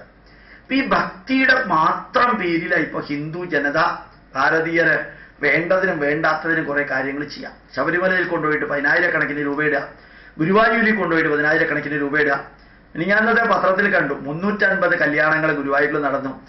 ഈ തിരക്കിൽ പോയിട്ട് ഈ ആണും പെണ്ണും അവിടെ കെട്ടേണ്ട വല്ല കാര്യമുണ്ടോ? എത്രയോ അമ്പലങ്ങളുണ്ട്, അവിടെ കൊണ്ടുപോയിട്ട് ചോറൂണ് നടത്തുന്നതിന് പകരം 700 ചോറൂണ് അവിടെ തനി എന്താ പറയുക, വാക്കുകൾ വല്ലതും ഉപയോഗിച്ചാൽ പിന്നെ പിൻവലിക്കേണ്ടി വരും. ഇത്രയും തിരക്കിന്റെ ഇടയ്ക്ക് ഒരു മനുഷ്യനും നോക്കാനില്ലാതെ ഇത്രയും മംഗല്യപൂർണമായൊരു കർമ്മം നടത്താൻ ഇത്ര ധൃതി പിടിച്ച് ഈ ഗുരുവായൂർ അമ്പലത്തിൽ തന്നെ കൊണ്ട് നടത്തണം എന്നുള്ളതിന് എന്താ ഇത്രയധികം നിർബന്ധം? എല്ലാം ഭക്തി അങ്ങ് തലയ്ക്ക് കയറിയിട്ട് നടക്കാൻ. മര്യാദയ്ക്കൊരു പൂമാല കഴുത്തിൽ ആണിന്റെയും പെണ്ണിന്റെയും ഇടാൻ പോലും പറ്റാത്ത വിധത്തിൽ അവിടെ കുറെ ഉദ്യോഗസ്ഥന്മാര്, തനി രാഷ്ട്രീയക്കാരുടെ പിന്നാലെ പോകുന്നവര്, ആ ശ്രീകൃഷ്ണനെ വിറ്റ് കാശുണ്ടാക്കുന്ന പൂജാരിമാരാണ് പലതും അവിടെ ഉള്ളത്. ഉദ്യോഗസ്ഥരാണെങ്കിൽ അതിനേക്കാൾ കുഴപ്പം. കൈയിട്ട് വാരുന്നതിന് ഒരു കണക്കുമില്ല ഗുരുവായൂരിലെ ഉദ്യോഗസ്ഥര്. ഒരിക്കൽ ഞാനവിടെ ക്ലാസ് എടുക്കാൻ പോയിരുന്നു. ഞാൻ അവരോട് പറഞ്ഞിരുന്നു, അടുത്ത ജന്മമല്ല 15 ജന്മം അനുഭവിച്ചാലും തീരില്ല, പുഴുത്തേ മരിക്കുള്ളൂ ഗുരുവായൂരപ്പന്റെ പൈസ ഭണ്ഡാരത്തിൽ നിന്ന് കൈയിട്ട് വാരിയാല്. ഞാനവിടെ പറയേണ്ടായി. അത് അറിയാനുള്ള കാരണവും കൂടി ഉണ്ട്. കാരണം അത്രയും മോശമായിട്ടുള്ള രീതിയിൽ പലരും പെരുമാറും. അവിടെ കൊണ്ടുപോയിട്ട് കല്യാണം ചോറൂണം നടത്തേണ്ട വല്ല കാര്യമുള്ള? ഗുരുവായൂരിലേക്ക് പോകണം, തൊഴണം. പക്ഷെ ഇവരെ പോലെയുള്ളവരുടെ പെരുമാറ്റം അതൊക്കെ കാണാൻ വേണ്ടി പോകുന്നതിന് വരെ എത്രയോ നല്ല നല്ല ക്ഷേത്രങ്ങളുണ്ട്. അവിടെ വലിയ തിരക്കൊന്നുമില്ല, നല്ല ഐശ്വര്യമുള്ള ക്ഷേത്രം. അവിടെയൊക്കെ വിവാഹം നടത്തിക്കൂടെ? പക്ഷെ ഇത് നടത്താതിരിക്കാൻ കാരണം ഈ ഭക്തിയാണ്, സോ കോൾഡ് ആർട്ടിഫിഷ്യൽ ക്രൂഡ് ഭക്തി. അതിനെയാണ് ശ്രീകൃഷ്ണൻ എതിർത്തത്. അല്ലായിരുന്നെങ്കിൽ ഭക്തിയോഗം അല്ലേ ഭഗവത്ഗീതയിൽ ആദ്യം പറയേണ്ടത്? അത് 18 അധ്യായങ്ങളുള്ളതിൽ 12ാമത്തെ അധ്യായത്തിലാണ് പറഞ്ഞിരിക്കുന്നത്. അതും ഇന്ന് നിലവിലുള്ള ഭക്തിയേ അല്ല, ഇത് കപട ഭക്തിയാണെന്ന് പറയാം. ശരിക്ക് വേദവാദരതാ പാർത്ഥ നാണ്യതസ്തീതിവാദിന, ഈ വേദം തന്നെയാണ് എല്ലാം എന്ന് പറഞ്ഞ് നടക്കുന്ന കുറേ ആൾക്കാരുണ്ട്, മറ്റൊന്നും ഇല്ലാന്ന്. നിസ്ത്രൈഗുണ്യോ ഭവ അർജുന, നീ വേദത്തിന്റെ വരികളൊക്കെ കേട്ടുകൊണ്ട് ജീവിക്കല്ലേ അർജുന. നീ ഈ ത്രൈഗുണ്യ വിഷയാവേദ, ഈ വേദത്തിൽ 3 തരം ഗുണങ്ങളുണ്ട്. ഗുണങ്ങൾ എന്ന് പറഞ്ഞു കഴിഞ്ഞാൽ സത്വഗുണം, രജോഗുണം, തമോ ഗുണം, 3 വേദത്തിലുണ്ട്. നീ ആ 3 ഗുണത്തെയൊക്കെ പഠിച്ചുകൊണ്ടിരിക്കുകയല്ല വേണ്ടത്, നീ അതിനപ്പുറത്തേക്ക് കിടക്കണം. ഇതും എത്ര യുക്തിവാദിയാ! ഇന്ന് ഭിക്ഷാന്തേഹികളായിട്ടുള്ള യുക്തിവാദികളെക്കാളെ എത്ര ചങ്കൂറ്റമുള്ള യുക്തിവാദിയായിട്ടാണ് ശ്രീകൃഷ്ണൻ 51 നൂറ്റാണ്ട് മുമ്പ് ഭഗവത്ഗീതയിൽ പറഞ്ഞാൽ നോക്കുക. ആ ഭഗവത്ഗീതയിലെ വിവരണങ്ങൾ ഇന്ന് ലോകം അംഗീകരിക്കുന്നുണ്ടെങ്കിൽ അത് വേദിക് മാനേജ്മെന്റിന്റെയും ഗീതാ മാനേജ്മെന്റിന്റെയും മഹത്വമാണ് എന്ന് അറിയേണ്ടിയിരിക്കുന്നു. സൈബീരിയയിലെ കോടതി ഭഗവത്ഗീത നിരോധിക്കണമെന്ന് ഒരു പ്രത്യേക രീതിയിൽ വിവരിച്ചപ്പോ സൈബീരിയ കോടതി നിരോധിച്ചില്ലെന്ന് മാത്രമല്ല അത് പഠിക്കേണ്ടതാണെന്ന് കൂടി പറഞ്ഞു. 2-3 കപ്പലുകളിലാണ് സൈബീരിയൻ പ്രദേശത്തേക്ക് പിന്നീട് ഇസ്കോണിന്റെ ഭഗവത്ഗീത പോയത്. ശരിക്കും സ്വിറ്റ്സർലൻഡിലെ ഒരു കോടതിയിൽ ശ്രീകൃഷ്ണനെതിരെ കുറെ അച്ഛന്മാരും കന്യാസ്ത്രീകളും ഒരു കേസ് കൊടുത്തിരുന്നു. ശ്രീകൃഷ്ണനെതിരെ കേസ് കൊടുത്തു, ഭഗവത്ഗീതയ്ക്കും എതിരായിട്ട്. എന്തായിരുന്നു കേസ് അറിയോ? ശ്രീകൃഷ്ണന് 16,008 ഭാര്യമാരുണ്ട്.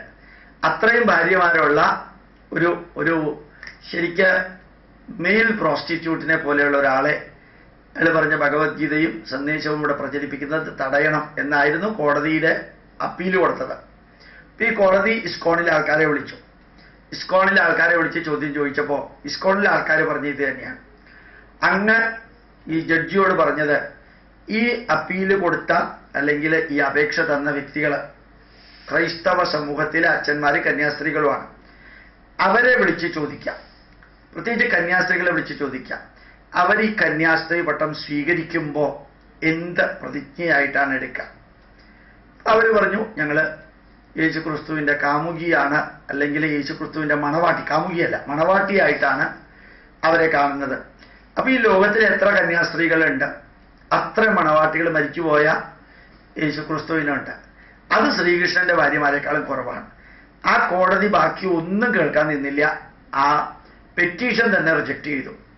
ഞാനിത് പറയാൻ കാരണം, ശരിക്കും ലോജിക്കൽ ഇല്ലാത്ത കാര്യങ്ങളുടെ പോയിന്റുകൾ മുമ്പിൽ വെച്ച് കഴിഞ്ഞാൽ ഈ ഭാരതീയ പൈതൃകത്തിനെതിരെ വരുന്ന ഏതിനെയും തട്ടിത്തെറിപ്പിക്കാൻ 1 മിനിറ്റ് മതി. 1 മിനിറ്റ് കൊണ്ട് തട്ടിത്തെറിപ്പിക്കാം. ഇപ്പൊ ഞാൻ പറയാൻ ആഗ്രഹിച്ചത് ഭഗവത്ഗീതയുടെ മഹത്വം 21ാം നൂറ്റാണ്ട് കലിയുഗം തുടങ്ങിയിട്ട് 5118 വർഷമാണിത്. അവിടെയും ഭഗവത്ഗീതയുണ്ട്. ആ ഭഗവത്ഗീത ഇന്ന് ലോകത്തിന്റെ ശ്രദ്ധ പിടിച്ചു പറ്റുന്നു എന്നുള്ളത് അത്ഭുതകരമായ വസ്തുത.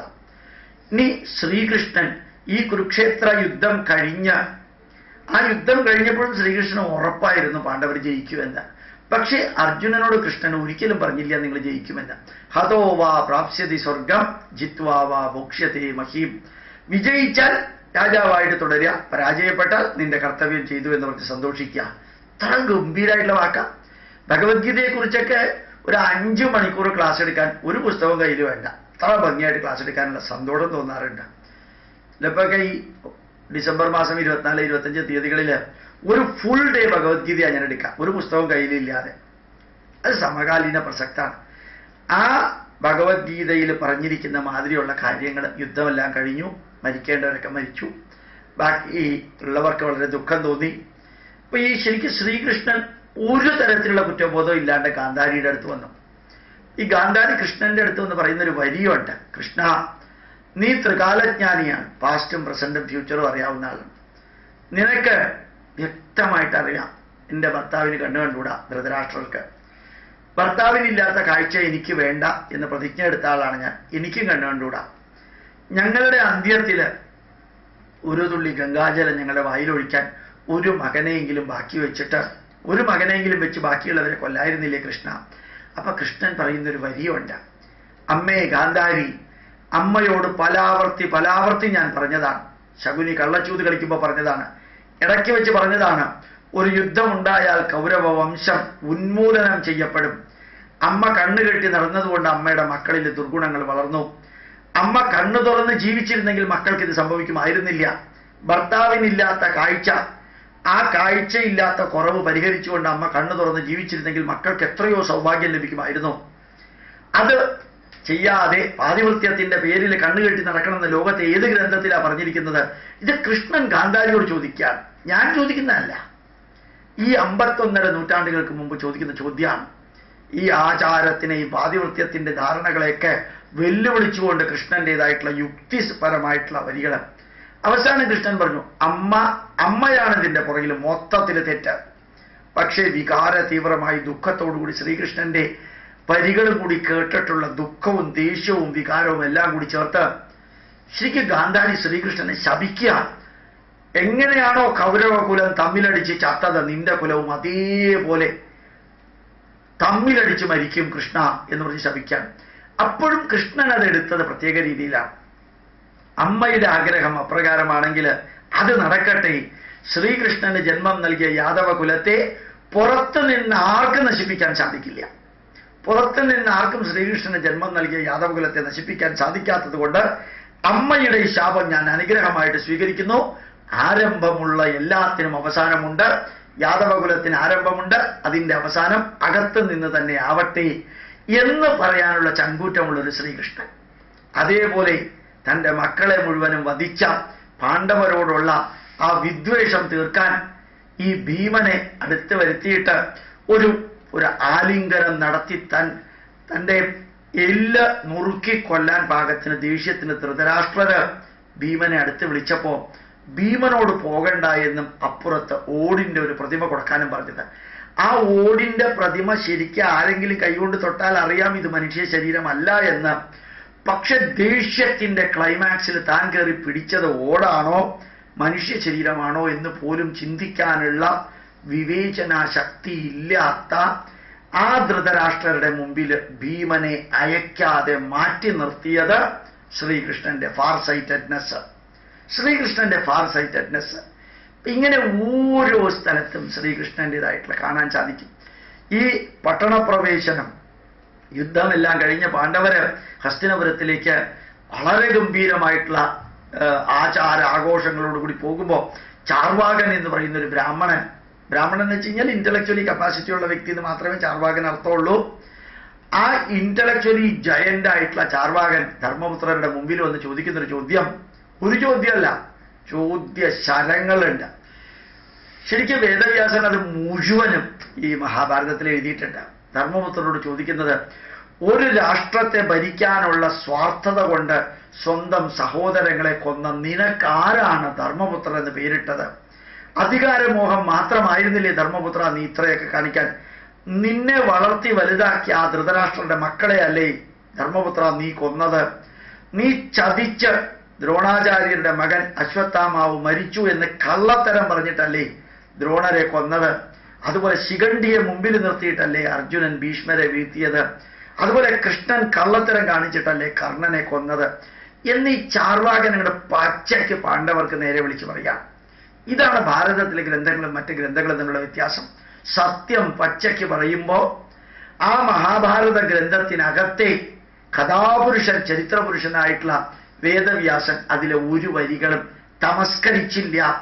തനിക്കിഷ്ടമില്ലാത്തതും ശരിയല്ലാത്തതൊക്കെ മാറ്റി ഇഷ്ടമുള്ളതും ശരിയായിട്ടുള്ളത് മാത്രം, ശരിയെന്ന് തനിക്ക് തോന്നുന്നത് മാത്രം ഇടാൻ ഒരിക്കലും വേദവ്യാസൻ മുമ്പോട്ട് വന്നില്ല.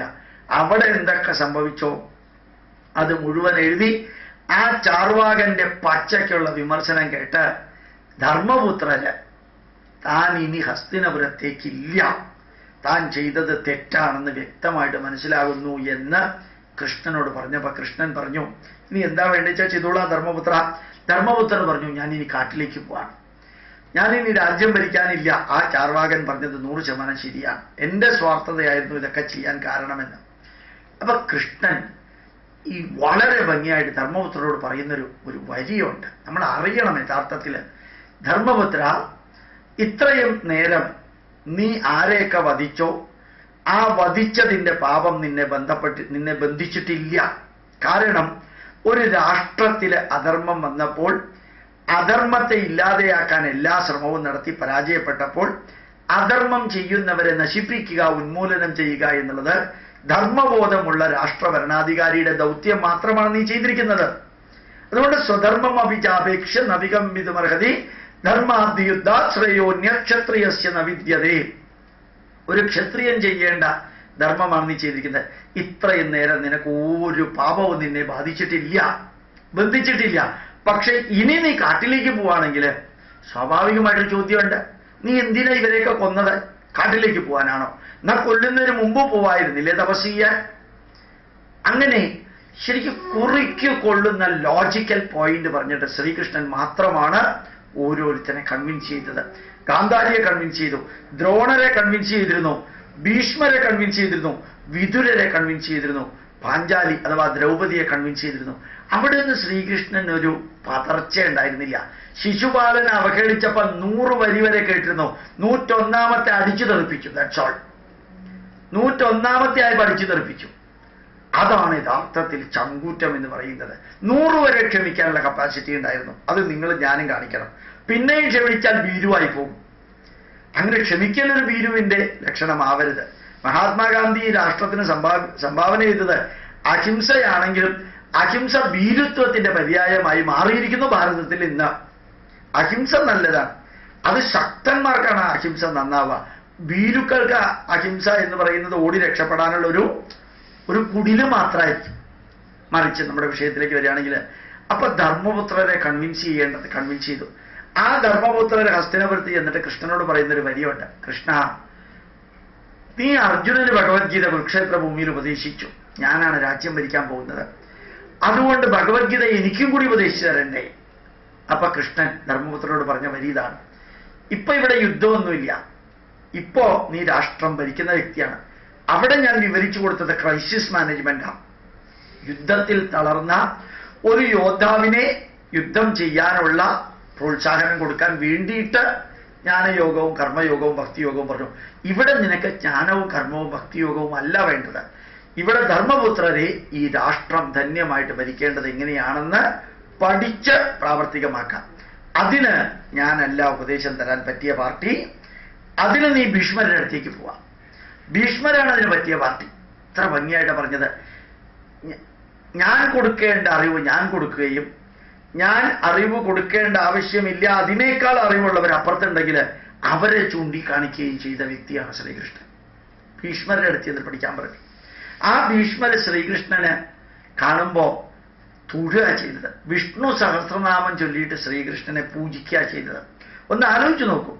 ഭീഷ്മരെ മുമ്പിൽ നിൽക്കുമ്പോൾ അർജുനനോട് ശിഖണ്ഡിയെ മുമ്പിൽ നിർത്തിയിട്ട് ഭീഷ്മരെ അമ്പെയ്യാൻ പറഞ്ഞ വ്യക്തിയാണ് ഈ കൃഷ്ണൻ. ശിഖണ്ഡിയെ മുമ്പിൽ നിർത്തിയിട്ട് അസ്ത്രമെയ്ത് ഭീഷ്മരെ തകർക്കാൻ പറഞ്ഞ ആ കൃഷ്ണൻ ഭീഷ്മരുടെ മുമ്പിൽ വന്നപ്പോ ഭീഷ്മർക്ക് വാശിയില്ല, പകയില്ല, വിദ്വേഷമില്ല, എതിർപ്പില്ല, പുച്ഛമില്ല. ശ്രീകൃഷ്ണൻ ധർമ്മത്തിന്റെ മൂർത്തിമത് ഭാവമാണെന്ന് ഉറപ്പിച്ചറിയാം. താൻ ചെയ്ത പ്രവൃത്തി ധർമ്മ സംരക്ഷണത്തിനാണെന്ന് ശത്രുവിനെ പോലും ബോധ്യപ്പെടുത്തിക്കൊണ്ട് ചെയ്യണം. അതാണ് കൃഷ്ണന്റെ കപ്പാസിറ്റി. ശത്രുവിനെ പോലും താൻ അത് ചെയ്യാൻ കാരണം എന്താണെന്ന് ബോധ്യപ്പെടുത്തിയിട്ടാണ് ശ്രീകൃഷ്ണൻ അത് ചെയ്തത്.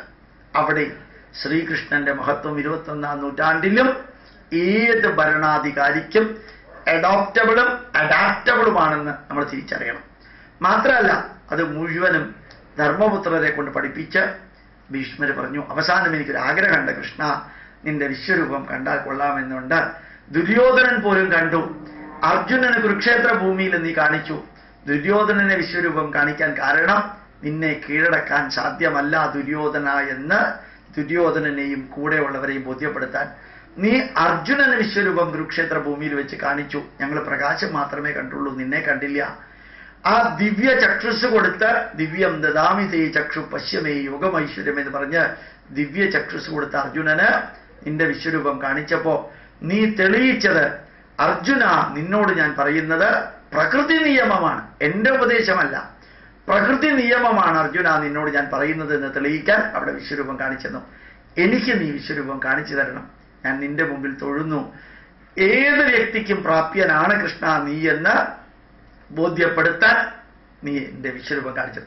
അവിടെ വെച്ച് ശ്രീകൃഷ്ണൻ ഭീഷ്മർക്ക് വിശ്വരൂപം കാണിച്ചു കൊടുക്കുന്നു. ഇതൊക്കെ സൈക്കോളജിക്കലായിരിക്കാം, അല്ലെങ്കിൽ വേറെ ഏതെങ്കിലും രീതിയിലായിരിക്കാം. ഇവിടെയൊക്കെ ഒന്നേ ഉള്ളൂ, എന്ത് സംഭവിച്ചു, അതിലെന്ത് വിവരിച്ചിരിക്കുന്നു, അതിനെ നമ്മൾ എടുത്ത് വിശകലനം ചെയ്തു. അതിലെങ്ങനെ നമുക്ക് പ്രയോജനപ്പെടുത്താം. അതേപോലെ തന്നെ കാലചക്രം തീർന്നു. ശ്രീകൃഷ്ണൻ ദ്വാരകയില് വൃന്ദാവനത്തിൽ നിന്നും മധുരയിൽ നിന്നെല്ലാം മാറി ഒത്തിരി ദൂരെ രാജസ്ഥാൻ മരുഭൂമിയിലൂടെ നടന്ന് ഗുജറാത്തിൽ വന്നിട്ട് ദ്വാരകയില് തന്റെ രാജ്യം സ്ഥാപിച്ചു. കുറെ കഴിഞ്ഞ് എല്ലാ കാര്യങ്ങളും കഴിഞ്ഞു. എല്ലാവർക്കും വന്ന് പോവേണ്ടതുപോലെ പോയി.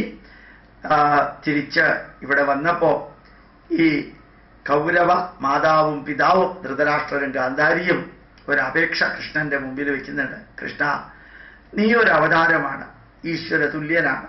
ഞങ്ങൾക്ക് ഞങ്ങളുടെ മരിച്ചുപോയ മക്കളെ ഒരു അന്ത്യാഭിലാഷം എന്ന രീതിയിൽ കണ്ടാൽ കൊള്ളാമെന്നുണ്ട്, എല്ലാവരെയും കണ്ടാൽ കൊള്ളാമെന്നുണ്ട്.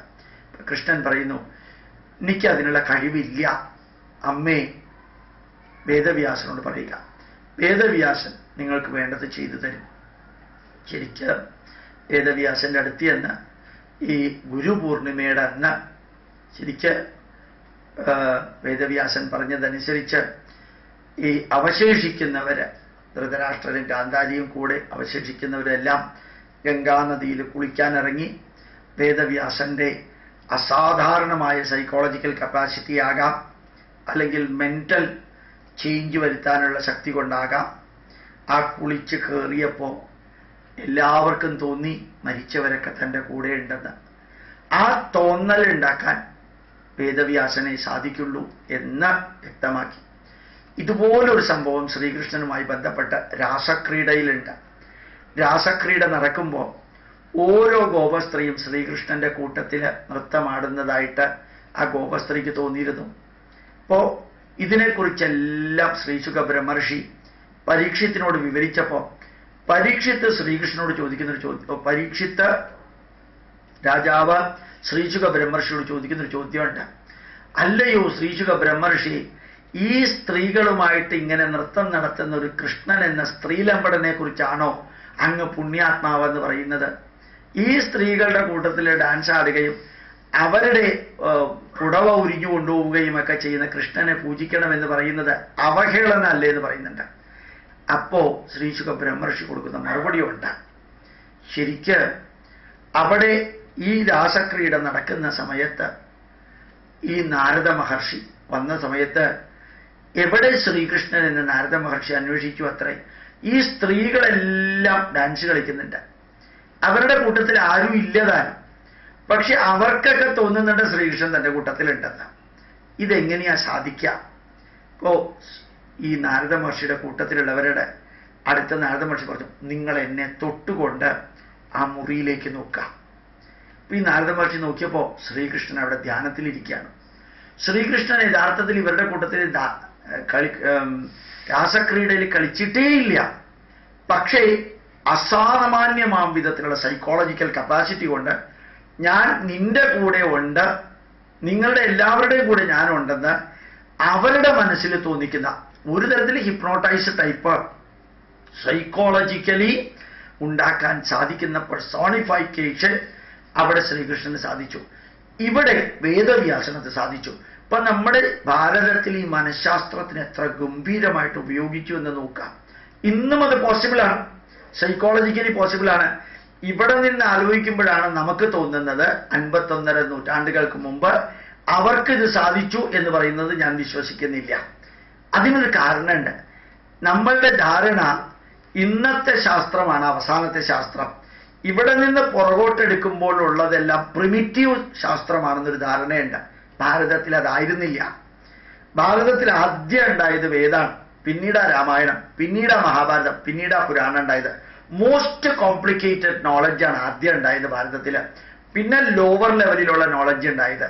അപ്പൊ ബാക്കി ലോകത്തിലെ എല്ലായിടത്തും എവല്യൂഷൻ നടന്നപ്പോൾ ഭാരതത്തിൽ ഡെവല്യൂഷനാണ് നടന്നത്. ലോകത്തിലെ എവല്യൂഷൻ നടന്നപ്പോൾ ഭാരതത്തിൽ ഡെവല്യൂഷനാണ് നടന്നത്. ഏറ്റവും ഉജ്ജ്വലമായത് ആദ്യം ഉണ്ടായി, പിന്നെ അതിൽ നിന്ന് താഴെയുള്ളത് ഉണ്ടായി. മറ്റേത് സബ്ജക്റ്റ്, കെമിസ്ട്രി എടുത്താലും ഫിസിക്സ് എടുത്താലും മാത്തമാറ്റിക്സ് എടുത്താലും ബയോകെമിസ്ട്രി എടുത്താലും ബയോടെക്നോളജി എടുത്താലും എക്കണോമിക്സ് എടുത്താലും പ്രിമിറ്റീവ് നോളജ് ആദ്യം ഉണ്ടായത്, പിന്നീടാണ് അത് ഉജ്ജ്വല നോളജായി മാറിയത്. ഭാരതത്തിൽ റിവേഴ്സാ. അപ്പോ ശ്രീകൃഷ്ണൻ സൈക്കോളജിക്കലി ഗോപികമാരുടെ കൂട്ടത്തിൽ നൃത്തം ചെയ്യുന്നു എന്ന, ഗോപസ്ത്രീകളുടെ കൂട്ടത്തിൽ നൃത്തം ചെയ്യുന്നു എന്ന സൈക്കോളജിക്കൽ ഫീലിംഗ് അവർക്ക് ഉണ്ടാക്കിയത് ശ്രീകൃഷ്ണന്റെ മെന്റൽ കപ്പാസിറ്റി. വേദവ്യാസന് തന്റെ ബന്ധുക്കള് ഗംഗാനദിയിലെ പൗർണമി ദിവസം ഇറങ്ങി കുളിച്ച് തിരിച്ചു കയറിയപ്പോ മരിച്ചുപോയവരൊക്കെ കൂട്ടത്തിലുണ്ടെന്നുള്ള തോന്നലുണ്ടാക്കിയത് സൈക്കോളജിക്കൽ കപ്പാസിറ്റി. അത് ശ്രീകൃഷ്ണൻ പറഞ്ഞു, എനിക്ക് സാധിക്കില്ല, വേദവ്യാസനെ സാധിക്കുള്ളൂ. ഞാൻ നേരത്തെ പറഞ്ഞ വരി ആവർത്തിക്കുന്നു, ആർക്കാണോ കഴിവുള്ളത് അവനെ ചൂണ്ടിക്കാണിക്കാൻ ശ്രീകൃഷ്ണനെ പോലെ വേറെ ആരുമില്ല. അങ്ങനെ ശ്രീകൃഷ്ണന്റെ ഉജ്ജ്വലമായിട്ടുള്ള ചരിത്രവും കഥയും കൂടി ചേർത്ത് അവസാനം ശ്രീകൃഷ്ണൻ സ്വർഗാരോഹണത്തിന് പോകുമ്പോൾ ഉദ്ധവര് കൂടെ വരുന്നുണ്ട്. ആ ഉദ്ധവര് കൃഷ്ണനോട് ചോദിക്കുന്നുണ്ട്, കൃഷ്ണ, ഇത്രയും കാലം നീ ലോകത്തിൽ ജീവിച്ചു, നിന്റെ അവതാര ലക്ഷ്യം 11ാമത്തെ വയസ്സിൽ തീർന്നു. എങ്കിലും ഒരു നിമിഷം പോലും വിശ്രമിക്കാതെ, ചിരിച്ചുകൊണ്ട്, കരയാതെ എല്ലാവരുമായിട്ടുള്ള ബന്ധം നീ നിലനിർത്തി. നിന്നെപ്പോലെ മറ്റൊരു മനുഷ്യൻ ഇനി ലോകത്തിൽ ഉണ്ടാവില്ല കൃഷ്ണ. എനിക്ക് നീ ജ്യേഷ്ഠനായിരുന്നു, രാജാവായിരുന്നു, സഹോദരനായിരുന്നു, ബന്ധുവായിരുന്നു, നീ എല്ലാമായിരുന്നു. കൃഷ്ണ, ലോക ജനത നിന്നെ ചിന്തിക്കണം, നിന്നെ സ്മരിക്കണം, നിന്നെ പൂജിക്കണമെന്ന് ആഗ്രഹിക്കുന്ന ഒരു കാര്യം വിചാരിക്കുക കൃഷ്ണ. അന്ന് നിന്നെ പൂജിക്കാൻ ഞങ്ങൾക്ക് എങ്ങനെയാ സാധിക്കാം? മാത്രമല്ല ജീവിതത്തെക്കുറിച്ച് നീ എനിക്ക് പറഞ്ഞു തരണം എന്ന് പറയും. അപ്പൊ ശ്രീകൃഷ്ണൻ ജീവിതത്തിന്റെ അത്യഗാധമായ സത്യങ്ങള് ഉദ്ധവന് പറഞ്ഞു കൊടുക്കാം. അത് നിസ്സംഗമായിട്ടാണ് പറഞ്ഞു കൊടുക്കുന്നത്. ഒരു ബോണ്ടേജും ഇല്ലാതെ ജീവിതത്തിൽ ഒരു വേശ്യയുടെ കഥ വരെ ശ്രീകൃഷ്ണൻ അവിടെ ഉദ്ധവന് പറഞ്ഞു കൊടുക്കുന്നുണ്ട്. ഒരു വേശ്യയുടെ കഥയാണ് ശരിക്ക്, കഥയാണോ ചരിത്രമാണോ? അതാണ് ഉദ്ധവഗീതയിലെ പ്രധാന ഒരു 1/4 ഓഫ് ദി പാർട്ട് എന്ന് വരെ നമ്മൾ ചിന്തിക്കേണ്ടിയിരിക്കുന്നു. അങ്ങനെ എല്ലാ മനുഷ്യനുമായി ബന്ധപ്പെട്ട എല്ലാ വിഷയങ്ങളെയും മനുഷ്യന്റെ രീതിയിൽ കൈകാര്യം ചെയ്ത് ആ ഉദ്ധവനോട് കൃഷ്ണൻ പറയുന്നുണ്ട്, ഉദ്ധവ, എന്നെങ്കിലും ആർക്കെങ്കിലും എന്നെ സ്മരിക്കണമെന്ന് തോന്നുകയാണെങ്കിൽ അന്ന് എൻ്റെ ഒരു കല്ലിന്റെ പ്രതിമ, മാർബിളിന്റെ പ്രതിമ, മരത്തിന്റെ പ്രതിമ, വെട്ടുകല്ലിന്റെ അല്ലെങ്കിൽ ചെളിയുടെ ഒരു പ്രതിമ, അല്ലെങ്കിൽ ഒരു ചിത്രം, അല്ലെങ്കിൽ ഒരു വിളക്ക്, അല്ലെങ്കിൽ ഒരു ലോഹ വിഗ്രഹം, അല്ലെങ്കിൽ നിന്റെ മനോരൂപം 8 എണ്ണം, കരിങ്കല്ല്, മാർബിള്, വെട്ടുകല്ല് അല്ലെങ്കിൽ ചെളി, ലോഹം, ദാരുശില്പം, ചിത്രം, വിളക്ക്, മനോരൂപം. മനോരൂപം എന്ന് പറഞ്ഞാൽ വെറുതെ ഒന്നുമില്ലാത്ത സ്ഥലം. അവിടെ ഞാൻ ഉണ്ട് എന്ന് ധരിച്ച് കണ്ണടച്ച് ധ്യാനിക്കുക, ഞാൻ അവിടെ എത്തും. കണ്ണടച്ച് ധ്യാനിക്കുക, ഞാൻ അവിടെ എത്തും, ഞാനവിടെ ഉണ്ടായിരിക്കും. ശരിക്ക് ആ ശ്രീകൃഷ്ണന്റെ കാലം വരെ നിലനിന്നിരുന്ന വൈദികമായിട്ടുള്ള ഹൈന്ദവ ആരാധനയിൽ നിന്ന് ക്ഷേത്ര സങ്കല്പത്തിലേക്കും വിഗ്രഹത്തിലേക്കും പ്രതിമകളിലേക്കും കൊണ്ടുവന്നത് ശ്രീകൃഷ്ണനാണ്. അപ്പോൾ തൻ്റെ സ്വർഗാരോഹണം മരണത്തിന് തൊട്ടു മുമ്പ് സമൂഹത്തിൽ അടിമുടി ചേഞ്ച് വരുത്തിയത് ശ്രീകൃഷ്ണനാണ്. അതായത് വൈദിക ആരാധന, ഗണപതി ഹോമം, തിലഹോമം, യാഗങ്ങള്, യജ്ഞങ്ങള്, മൃഗബലികള്, ഇതിനൊക്കെ പകരം ഒരു വിഗ്രഹം വെച്ച് പൂജിച്ച് പരമമായ ലക്ഷ്യത്തിലേക്കും ആത്മസംതൃപ്തിയിലേക്കും എത്താൻ പാകത്തിന് റവല്യൂഷണറി ചേഞ്ച് ഉണ്ടാക്കിയ അതും ശ്രീകൃഷ്ണനാണ്. ആ ശ്രീകൃഷ്ണന്റെ ഉജ്ജ്വലമായിട്ടുള്ള ജീവിതം. യാത്ര പറയുമ്പോൾ എല്ലാവരോടും യാത്ര പറഞ്ഞ് ചിരിച്ചുകൊണ്ട് പോവാം. നമുക്കും അത് സാധിക്കണ്ടേ? ചിലപ്പോൾ ഞാൻ വിചാരിക്കാറുണ്ട്, എനിക്കൊരു അനുഭവം ഉണ്ടായിട്ടുണ്ട്, ഞാൻ എല്ലായിടത്തും അത് പറയാറുണ്ട്, നിങ്ങളത് കേട്ടിട്ടുണ്ടാവും. തിരുവല്ലയിൽ ഭാഗവത സത്രം നടക്കുമ്പോൾ ഞാൻ കോട്ടയം ഭാഗവത സത്രത്തിന് എനിക്ക് ടൈം, ലെക്ചർ സ്പീച്ചിൻ്റെ ടൈം തന്നിരിക്കുന്നത് 8 മണിയാണ്. ഞാനൊരു 6:45 കോട്ടയത്ത് പുറപ്പെട്ടു.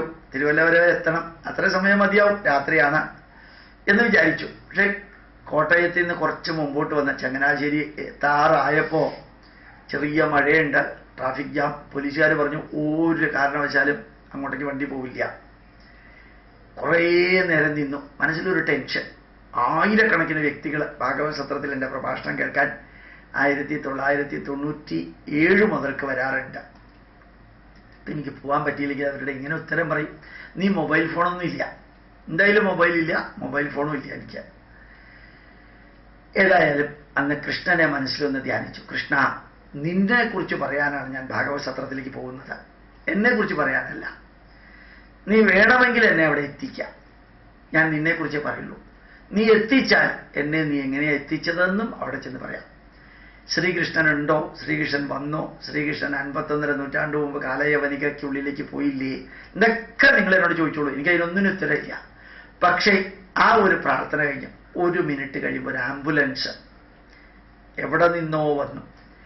ആ ആംബുലൻസ് ഞങ്ങളുടെ മുമ്പിൽ അതീവ വേഗതയിൽ അങ്ങോട്ട് എല്ലാം തട്ടി മാറ്റി പോലീസുകാരെല്ലാത്തിനെയും മാറ്റിപ്പോയപ്പോൾ എൻ്റെ കുമാർ എന്ന് പറയുന്ന എൻ്റെ ഡ്രൈവ് ചെയ്യുന്ന ക്വാളിസ് വണ്ടി ഡ്രൈവ് ചെയ്യുന്ന വ്യക്തി ആ ആംബുലൻസിൻ്റെ പുറകെ ഈ ക്വാളിസ് വണ്ടി അടിച്ചു തെറിപ്പിച്ചു. ഒത്തിരി പോലീസുകാർ ഞങ്ങളുടെ ക്വാളിസ് വണ്ടിയെ നിർത്താൻ ശ്രമിച്ചു. ഇപ്പൊ കുമാർ പറഞ്ഞു, നമ്മുടെ ആളാണ് ആംബുലൻസിലിരിക്കുന്നത്. ഇങ്ങനെ കൈകൊണ്ട് കാണിച്ചു. നിന്ന് പറയാൻ മറുപടി സമയമൊന്നുമില്ല. തിരുവല്ല വരെ വളരെ ചുരുങ്ങിയ സമയം കൊണ്ട് എത്തി. അവിടെ എത്തിയപ്പോൾ എൻ്റെ തലയിൽ ഒരു ചെറിയ തോന്നൽ, നമ്മുടെ ക്വാളിസ് വണ്ടി ആംബുലൻസിൻ്റെ മുമ്പിൽ വിലങ്ങനെ ഇട്ട് അതിനകത്ത് ആരാണെന്ന് നോക്കണം. ഏതായാലും ക്വാളിസ് വണ്ടി ആംബുലൻസിൻ്റെ മുമ്പിൽ വിലങ്ങനെ ഇട്ടു. അവർ നിർത്തി. അയാൾ ദേഷ്യപ്പെട്ടു, ഇറങ്ങി. ഈ ആംബുലൻസ് തുറന്നപ്പോൾ അതിനകത്ത് ഡെഡ് ബോഡി ഒന്നും ഇല്ലായിരുന്നു. മാത്രമല്ല ഡ്രൈവർ മാത്രമേ ഉണ്ടായിരുന്നുള്ളൂ, ഡ്രൈവർക്ക് ജീവനും ഉണ്ടായിരുന്നു.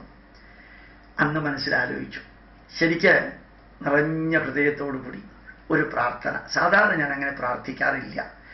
നിങ്ങളൊക്കെ എന്ത് എനിക്ക് തരുന്നോ ജഗതീശ്വരന്മാരെ, ഭാരതമാതാവേ, അത് ഞാൻ അനുഭവിക്കാൻ തയ്യാറാണ്. എനിക്ക് പ്രത്യേകിച്ച് ആഗ്രഹങ്ങളോ ഇന്ന കാര്യങ്ങൾ നേടണമെന്നുള്ളതോ ഞാൻ പ്രാർത്ഥിക്കാറില്ല. അമ്പലങ്ങളിൽ പോയാൽ പോലും വെറുതെ ഒന്ന് തൊഴാറേ ഉള്ളൂ. അന്ന് ഞാൻ പ്രാർത്ഥിച്ചു കൃഷ്ണനെ. അവിടെ 8:03 എനിക്ക് തിരുവല്ല ഭാഗവത സത്രത്തിൻ്റെ സ്റ്റേജിലെത്താൻ സാധിച്ചു. അന്ന് കത്തിക്കാളി സംഭവം ഞാൻ പറയുകയും ചെയ്തു.